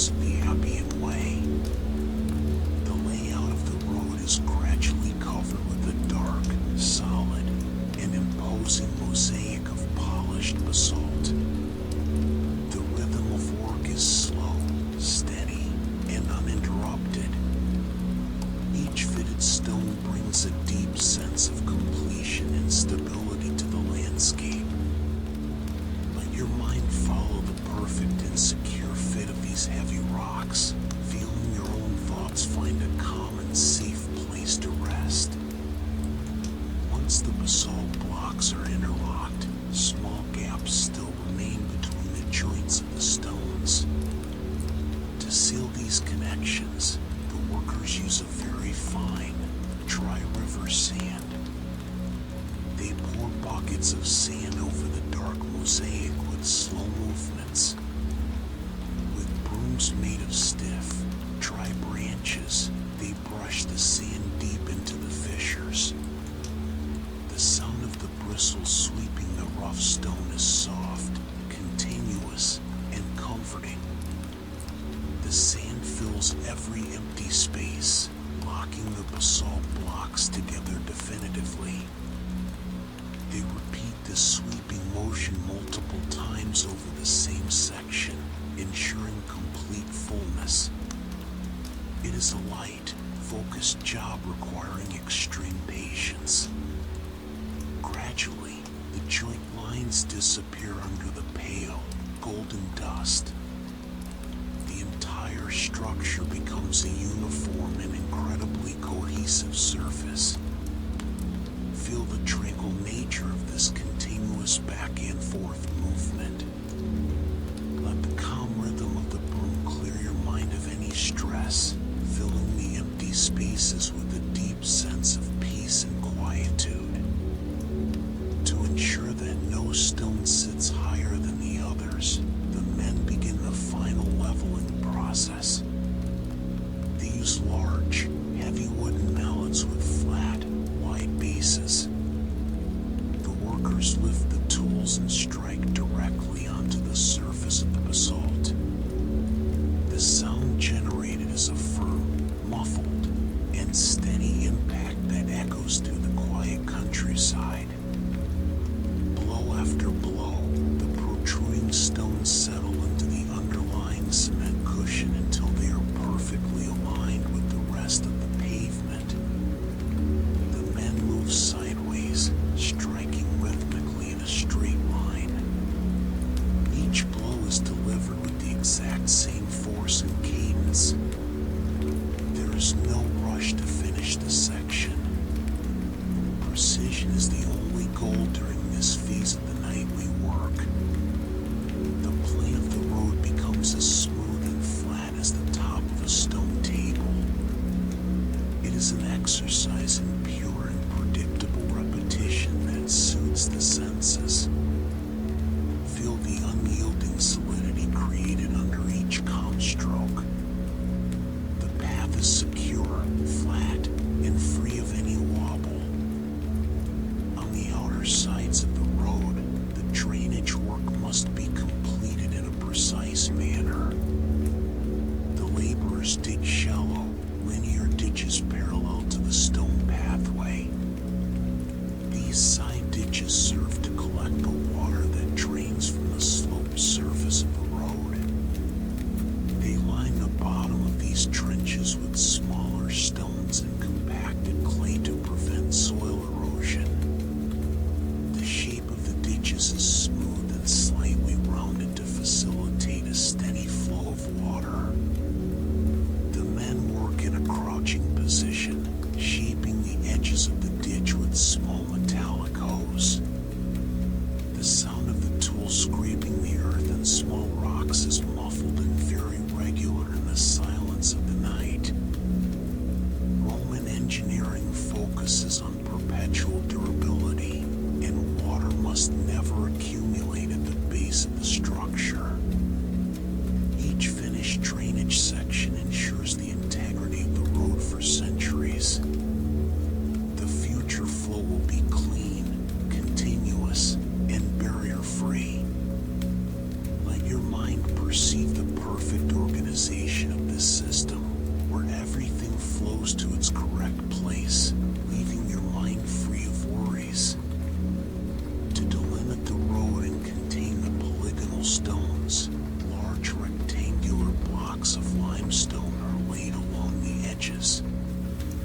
These raised blocks function as curbs and are called unwind. travelers align these long stones using ropes stretched along the path. They settle each heavy limestone block onto a deep base of lime mortar. With iron levers, they adjust the position of each piece millimeter by millimeter without any haste. The sound of the heavy rock dragging across the cement is dense and solid. The umbones keep the entire structure of the road firm and bound together, preventing any lateral shifting over time. Furthermore, they serve as a safe guide for travelers walking at night. The straight line that these blocks form extends endlessly into the tranquil darkness. The visual regularity of these borders brings an immense sense of order, stability, and safety. Everything is confined within a clear, secure boundary, perfectly planned to last forever. The first Roman mile from the start of the section has been measured and completed. Now, the laborers install a large, cylindrical stone milestone known as a miliarium. This light-colored limestone pillar stands over 6 feet tall and displays numerical inscriptions carved into its rough surface. The men use thick hemp ropes to erect the monument vertically onto a massive stone base. They pull the ropes in a coordinated, slow, and gentle manner. The pillar rises slowly until it settles into the niche dug into the ground. The sound of the base touching the supporting rock is a deep and definitive thud. This milestone will indicate to travelers exactly the distance traveled and the name of the magistrate who built the road. The pillar stands solitary and imposing under the starry sky. It is a symbol of steady progress, metric order, and the peaceful measurement of time and space. Looking at this solid monument brings immediate mental clarity. The journey advances step by step, mile by mile, in a completely controlled and tranquil way. With most of the structure laid down, it is time to clean the surface of the new road. The workers use large wooden scrapers with straight, wide blades. They push excess wet mortar and small grains of loose sand off the bed of the Appian Way. The sound of the wood sliding over the damp volcanic rock is soft, continuous, and comforting. They repeat the scraping motion from one edge of the road to the other, cleaning each black basalt block. Under the moonlight, the clean stones begin to reveal their dark and polished gleam. The water used for cleaning reflects the night sky like a dark mirror. The work advances with a peaceful and silent regularity. There is no rush, as each movement reveals the perfection of the mosaic built with so much effort. The mind calms down by watching the dirt and chaos being removed in such a simple way, leaving behind only a clean, organized, and perfectly polished surface for rest. During the quietest hours of the early morning, the road curator conducts his formal inspection. Dressed in a dark wool toga, he walks slowly over the new basalt pavement. He carries a wooden measuring staff with precise markings. The curator taps the staff lightly against several stones to verify the solidity of the base. The sound of the impact is dry, firm, and dense, confirming there are no empty gaps beneath the pavement.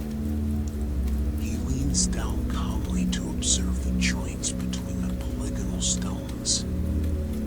His young assistant holds a bronze lantern that casts a golden light over the dark blocks.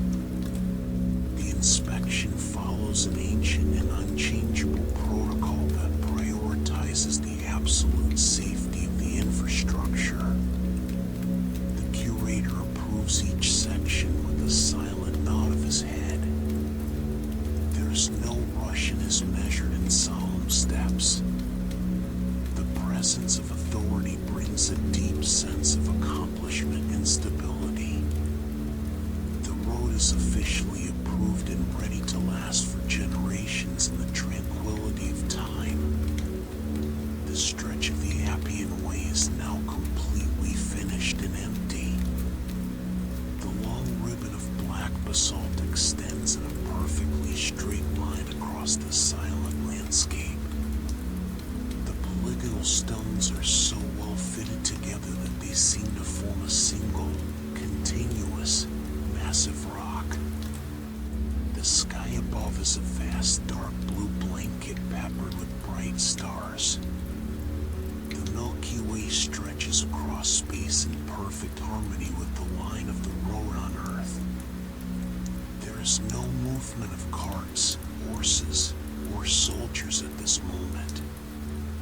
The silence of the countryside is absolute and welcoming. The gentle early morning wind passes over the cool stones without encountering barriers. Human engineering has found its perfect place in nature.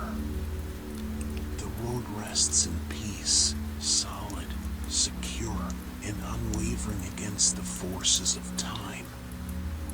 Looking at the straight and continuous line helps organize all your stray thoughts.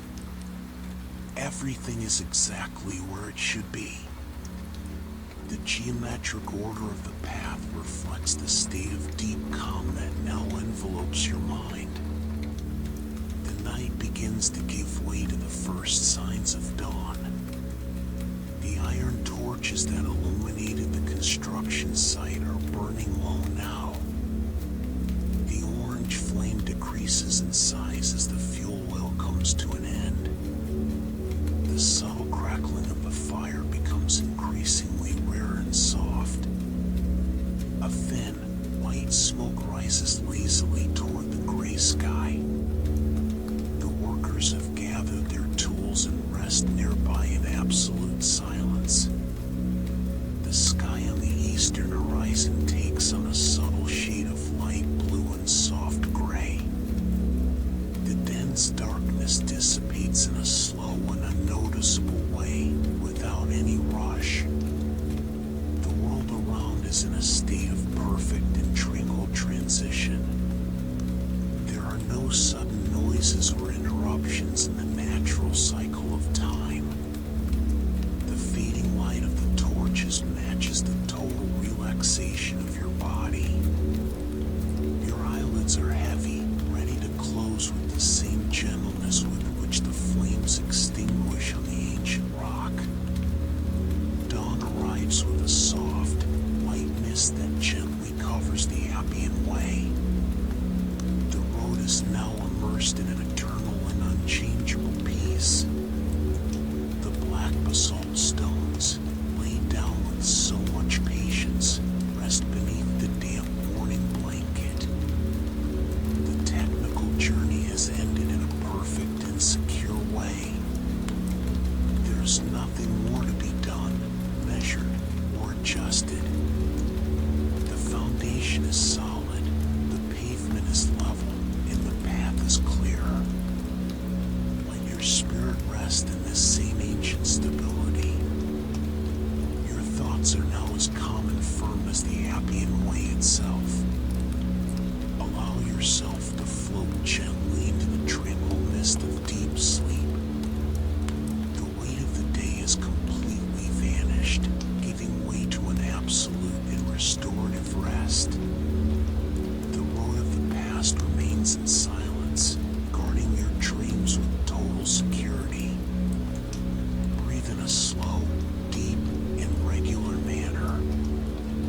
Surrender to sleep. Rest deeply. Let your mind fade into the eternal peace of this ancient night. Welcome aboard. The night is perfectly still. The train is waiting at the quiet platform. Soft smoke rises gently toward the stars. Everything is ready for our departure. You are about to embark on a very peaceful journey. There is no rush here. Time now moves in a slow manner. Find your most comfortable position. Feel the gentle support beneath your body. Relax your shoulders. Take a deep and slow breath. The lights in the carriage are warm and soft. The interior is crafted from dark and polished wood. The velvet on the seats is soft to the touch. Leave all worries of the day behind. This space is safe and entirely peaceful. We are going to travel through time and space. Just listen to the sound of the engine waking up slowly. You step into your private compartment. The space measures exactly 2 meters in width. It is perfectly symmetrical and welcoming. A small brass lamp is lit upon the table. It casts a golden and steady glow. The walls are paneled in dark mahogany. The faint scent of beeswax and old wood is in the air down on the table. There is an antique pocket watch. It marks the hours with precision. The sound of the ticking is soft. It blends with the initial rhythm of the train wheels. The train begins to move. The motion is almost unnoticeable. It is a gentle and continuous rocking. The station platform begins to slide backward. The lights of the city slowly fade away. You are safe inside your haven. The outside world begins to disappear into the darkness. The train gains a steady and moderate speed. The steel wheels meet the joints of the tracks. The sound is repetitive and predictable. Click-clack, click-clack. This exact rhythm repeats every few seconds.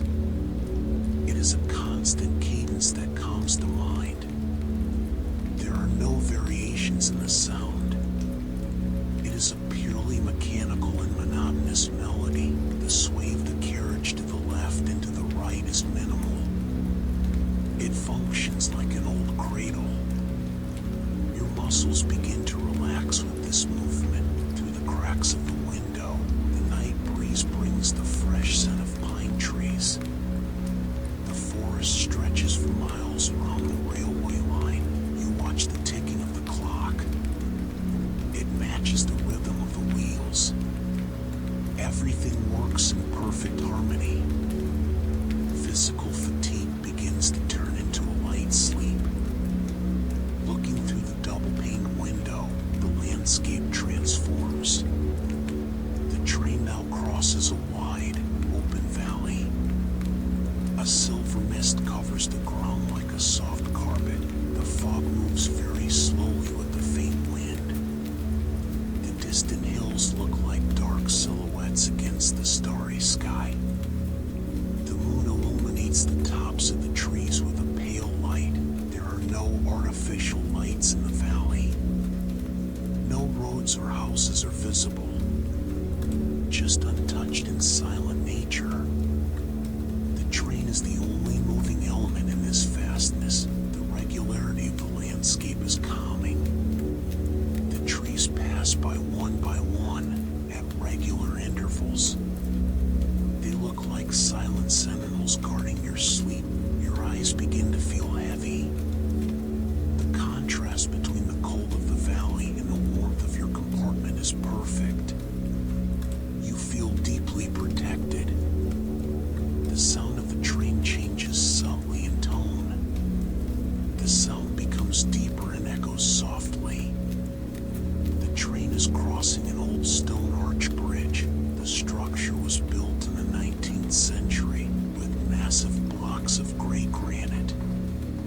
Each arch measures exactly 12 meters in height. Below the bridge, a common flat river flows. The water of the river is like a dark mirror. It perfectly reflects the yellow lights from the train windows. The reflection creates a golden line moving across the water. The train moves with extreme caution over the bridge. The motion is slow, safe, and steady. Every gear works in a smooth manner. The mind accepts this rhythm without effort.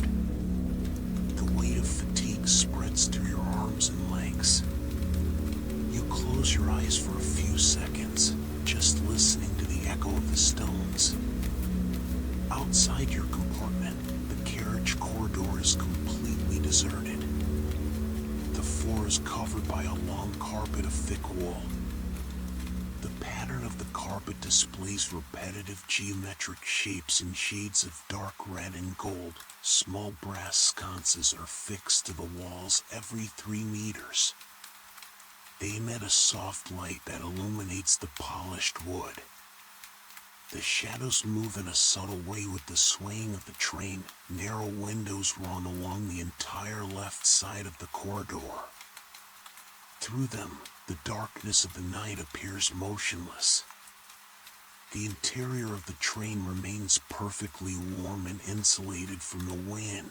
The silence here is profound, interrupted only by the muffled sound of the wheels on the tracks.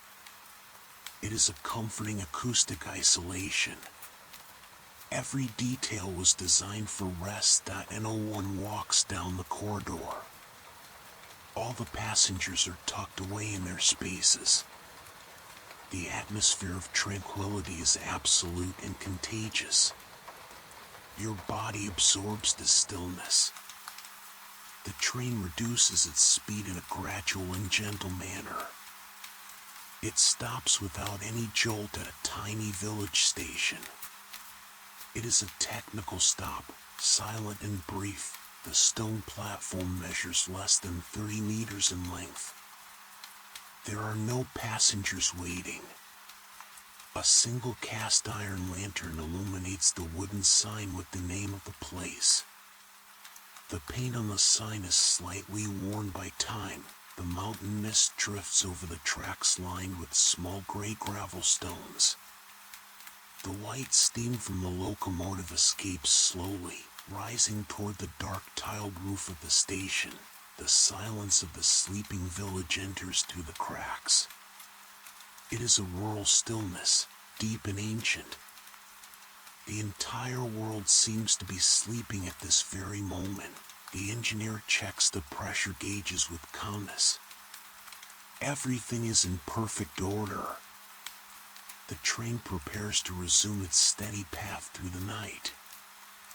The train moves again, regaining its monotonous rhythm. The railway line now runs parallel to the shore of a large lake of dark waters.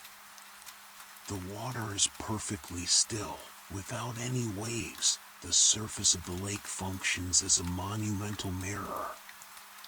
The full moon is positioned high in the sky, reflecting a column of silver and perfect light on the water. The reflection follows the motion of the train. The silhouettes of the trees on the opposite shore look hand-painted against the horizon. The sound of the wheels gains a soft echo due to the proximity of the water. Click-clack. Click-clack. The regularity of this sound functions like a countdown to sleep. Each beat drifts active thoughts away from your mind. The mind becomes as flat and calm as the lake. Your eyes follow the golden line of the windows reflected in the water. The rhythm is steady. The swaying is safe. Rest is closer and closer. The train makes a gentle and long curve to the left. Looking through the compartment window, it is possible to see the front part of the black iron locomotive. It moves forward with strength and stability. Large clouds of white steam are expelled from the chimney at regular intervals. The steam rises into the cold night air and dissipates slowly among the bright stars. It is a purely mechanical and predictable process. The warm light from the engineer's cabin casts an orange glow on the trees near the tracks. The coal feeding the boiler burns in a steady way, maintaining the ideal temperature of the engine. Everything works according to the laws of physics and engineering. There are no unexpected events. The engineer monitors the bronze dials with total tranquility. You lean back against the soft velvet seat. The motion of the curve is gentle and enfolds your body. The feeling of safety is complete and comforting. Further down the train, the dining car is bathed in a cozy twilight. The dinner service ended many hours ago. The square tables are covered with perfectly ironed white linen tablecloths. On each table, there is a symmetrical arrangement of silver cutlery and cut crystal glasses. A small porcelain vase holds a dried flower. Everything is clean, organized, and motionless. The dark wooden chairs are aligned with millimeter precision under the tables. The crystal chandelier on the ceiling is turned off, but it catches the reflection of the moonlight coming through the large side windows. The room exudes a silent and peaceful order. There are no conversations, no footsteps, no rush. Just the physical space moving through the silent territory of the night. This atmosphere of order and repose influences your state of mind. Your thoughts slow down completely. Deep sleep continues to approach in a natural way. The train passes through a section of side tracks. The sound of the wheels changes slightly in rhythm for a few moments. It is a smooth and mechanical transition. The steel switches guide the train with precision. The metal parts were cast in solid iron. They are lubricated regularly to ensure a perfect glide. There is no unnecessary friction. The engineering works in silence. The characteristic click-clack gains a more double tone. Afterward, the original rhythm establishes itself again. The train continues on its main line, heading northbound on the outside. The signaling posts pass by at exact intervals. They blink a steady green light through the fog. The route is entirely clear and safe. You follow the rhythm mentally. Each metallic beat clears your mind of worries. Your body merges with the motion of the carriage. You feel incredibly calm. Behind the dining car, there is a small space dedicated to reading. A tiny onboard library for nightly travelers. The space features 2 armchairs made of brown leather worn by time. The dark wooden shelves hold old encyclopedias and hardcover books. The titles are in golden letters, almost faded away.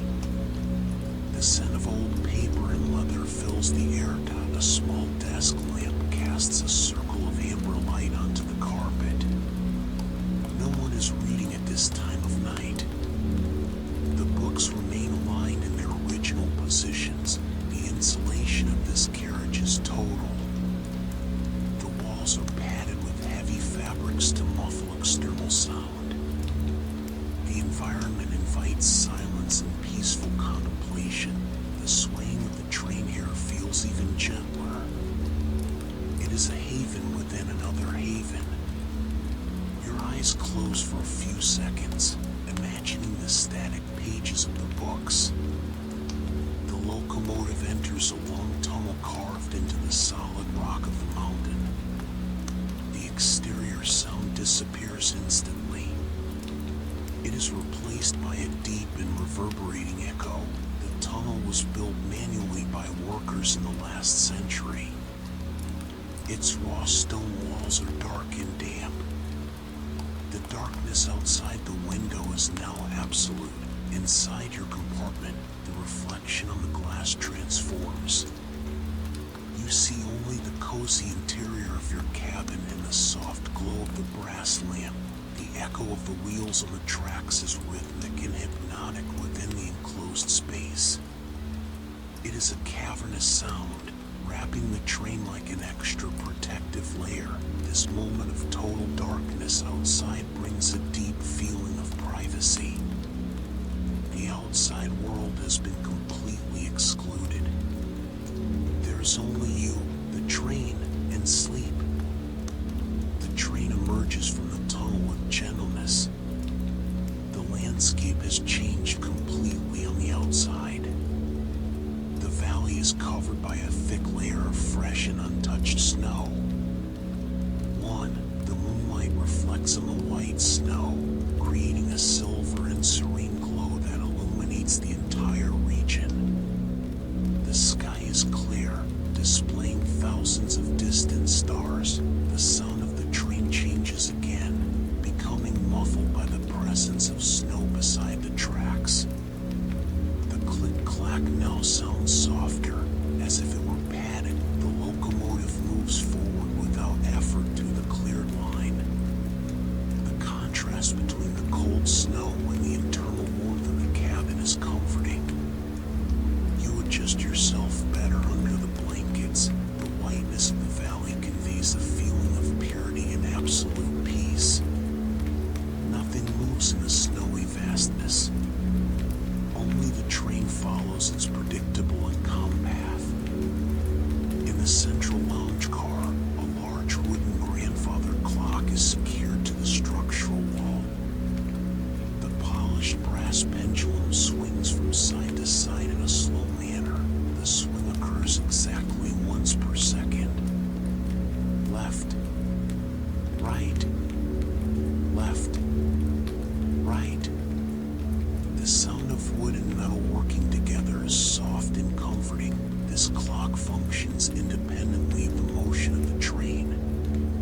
It keeps track of time with absolute precision, oblivious to the speed or geography of the journey. The constancy of the pendulum mimics the rhythm of your resting heartbeat. Time does not rush here. It just flows in a serene and predictable way. Your thoughts align with the mechanical swing of the clock. Everything is in order. Time works in favor of your rest.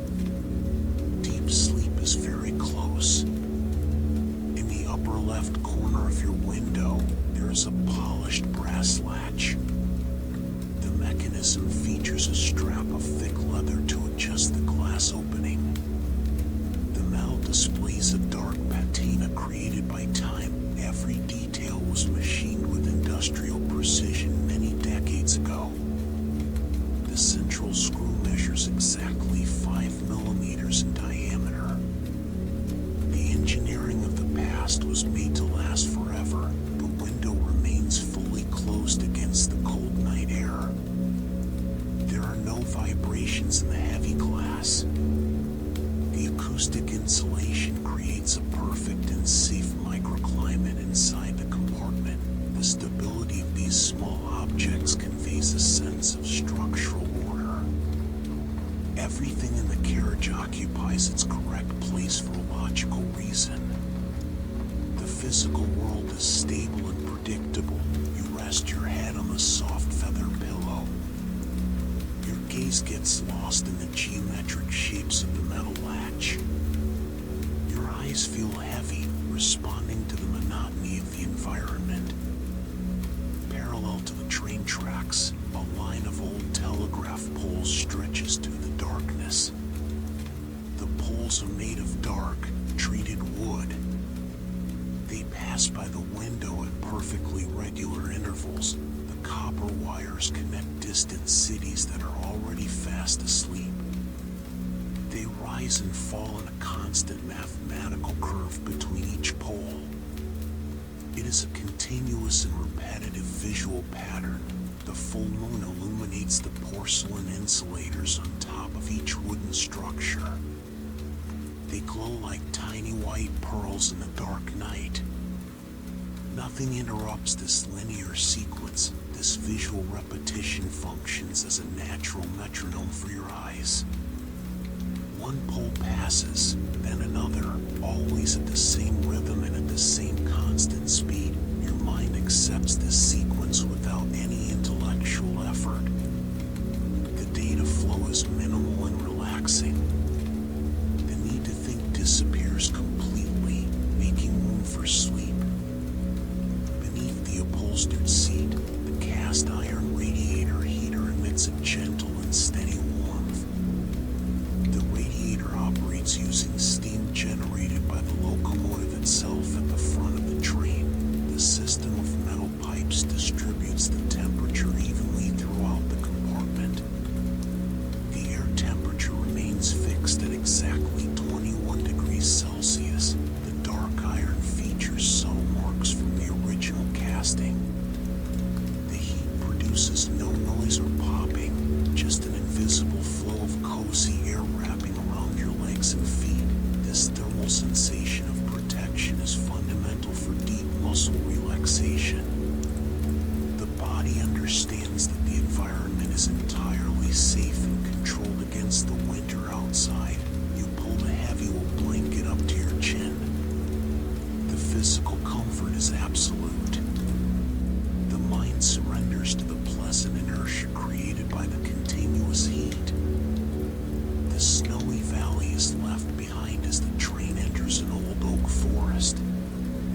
The centennial trees have thick trunks and twisted branches that partially cover the starry sky. The moonbeams filter through the dry branches, creating long and static shadows on the snow beside the tracks. The scenery is one of peaceful and solemn immobility. The sound of the wheels on the tracks acquires a more muffled and deep tone due to the density of the surrounding vegetation.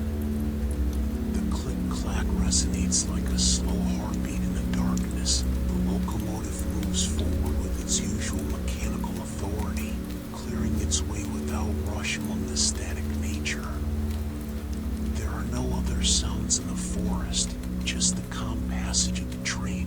The stability of the route brings peace. The path has been traveled thousands of times before, always with the same safety and chronometric precision. You close your eyes, trusting the journey.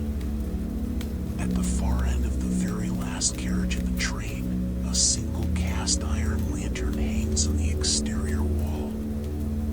It emits a steady and soft red light that illuminates the tracks left behind. The polished steel rails gleam under the moonlight, stretching in two perfect parallel lines toward the invisible horizon. The train leaves behind the path already traveled. The lantern sways minimally in a rhythmic way, following the oscillatory motion of the carriage. It is a subtle pendular movement that marks the steady progress of her travel through time. The distance between the train and the start of the journey increases every second, in a gentle and inevitable manner. The immediate past dissolves into the dark mist of the deep mountain. All that matters now is the present moment and the continuous movement toward repose. The mind disconnects from previous events. Deep sleep extends its influence over you. Upon the small bedside table fixed to the side of your bed rests a white porcelain teacup. It contains a warm infusion of herbs gathered in the mountain valleys. The steam rises in an almost invisible way into the air. The soft aroma of chamomile and lemon balm leaves blends delicately with the scent of the wood in the compartment. The cup measures exactly 8 centimeters in diameter and features a thin golden line on the rim. Everything is static upon the table. The liquid in the cup follows the subtle swaying of the train without spilling, maintaining a slow and predictable circular motion. It is a perfect balance of forces. The heat emanating from the porcelain begins to decrease gradually as the night progresses. There is no rush to consume a drink. The presence of the object there serves as a symbol of comfort. Your body absorbs this feeling of domestic care in the middle of the journey. The mind slows down its last active thoughts. Repose becomes the single priority of your being. The dark green velvet curtain guarding the window moves in a minimal way. The fabric is heavy and thick, designed to totally block out the light and the cold external drafts of air. The caused by the steady swaying of the carriage itself on the tracks. It moves 1 centimeter away from the wooden wall and returns to its original position in a repetitive cycle. With each sway, a thin line of silver moonlight enters the room and disappears right after. This play of soft shadows casts abstract shapes onto the ceiling of the compartment. There is no rush in this pendulum motion. It matches the mechanical cadence of the steel wheels down below. Click-clack, click-clack. It is the continuous pulse of our nightly journey. Your eyes follow the slow rhythm of the fabric. Your eyelids become too heavy to remain open. The movement of the curtain functions as a definitive invitation to close your eyes. Above the train, the night sky displays an impressive clarity. Far from the lights of big cities, the stars shine with a steady and serene intensity. The Milky Way stretches out like a whitish band, the large clouds of white steam exiting the chimney of the locomotive rise slowly toward outer space. The steam glows under the moonlight before dissipating completely into the cold air. This process of dissipation is continuous and silent.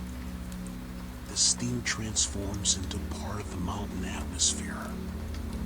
It leaves no traces, just a feeling of lightness and constant transformation. The motion of the train connects the firm earth to the vastness of the sky. You are part of this mechanical system moving forward in a peaceful way through space and time. Everything is connected in harmony. The vastness of the universe brings a comforting sense of smallness. Your daily worries become insignificant before this starry immensity. The mind frees itself from all bonds. The railway line enters a section where the tracks are laid upon new and dense wooden ties. The sound of the metal suddenly becomes muffled and much deeper. It is an almost whispered sound. The characteristic click-clack transforms into a soft and distant pulse. It is as if the train were sliding over a soft carpet of dry leaves and thin snow. The friction has been reduced to the lowest possible level. This acoustic dampening reduces any remaining sound stimulus in the environment. The silence gains a new layer of depth and texture. The insulation of your compartment is now absolute. The body responds to this decrease in sound by relaxing the last points of muscle tension. Your breathing becomes perfectly synchronous with the muffled rhythm of the train. Inhale. Exhale. You feel that you are floating along with the carriage through the dark and peaceful geography of the night. There are no barriers to your rest. Deep sleep has taken total control. The midnight hour is at its deepest and most silent point. The external thermometer reads several degrees below zero, creating tiny geometric ice crystals on the outer edges of the window glass. Inside the compartment, the heat from the iron radiator keeps the atmosphere perfectly cozy and stable. The light from the brass lamp has been reduced to a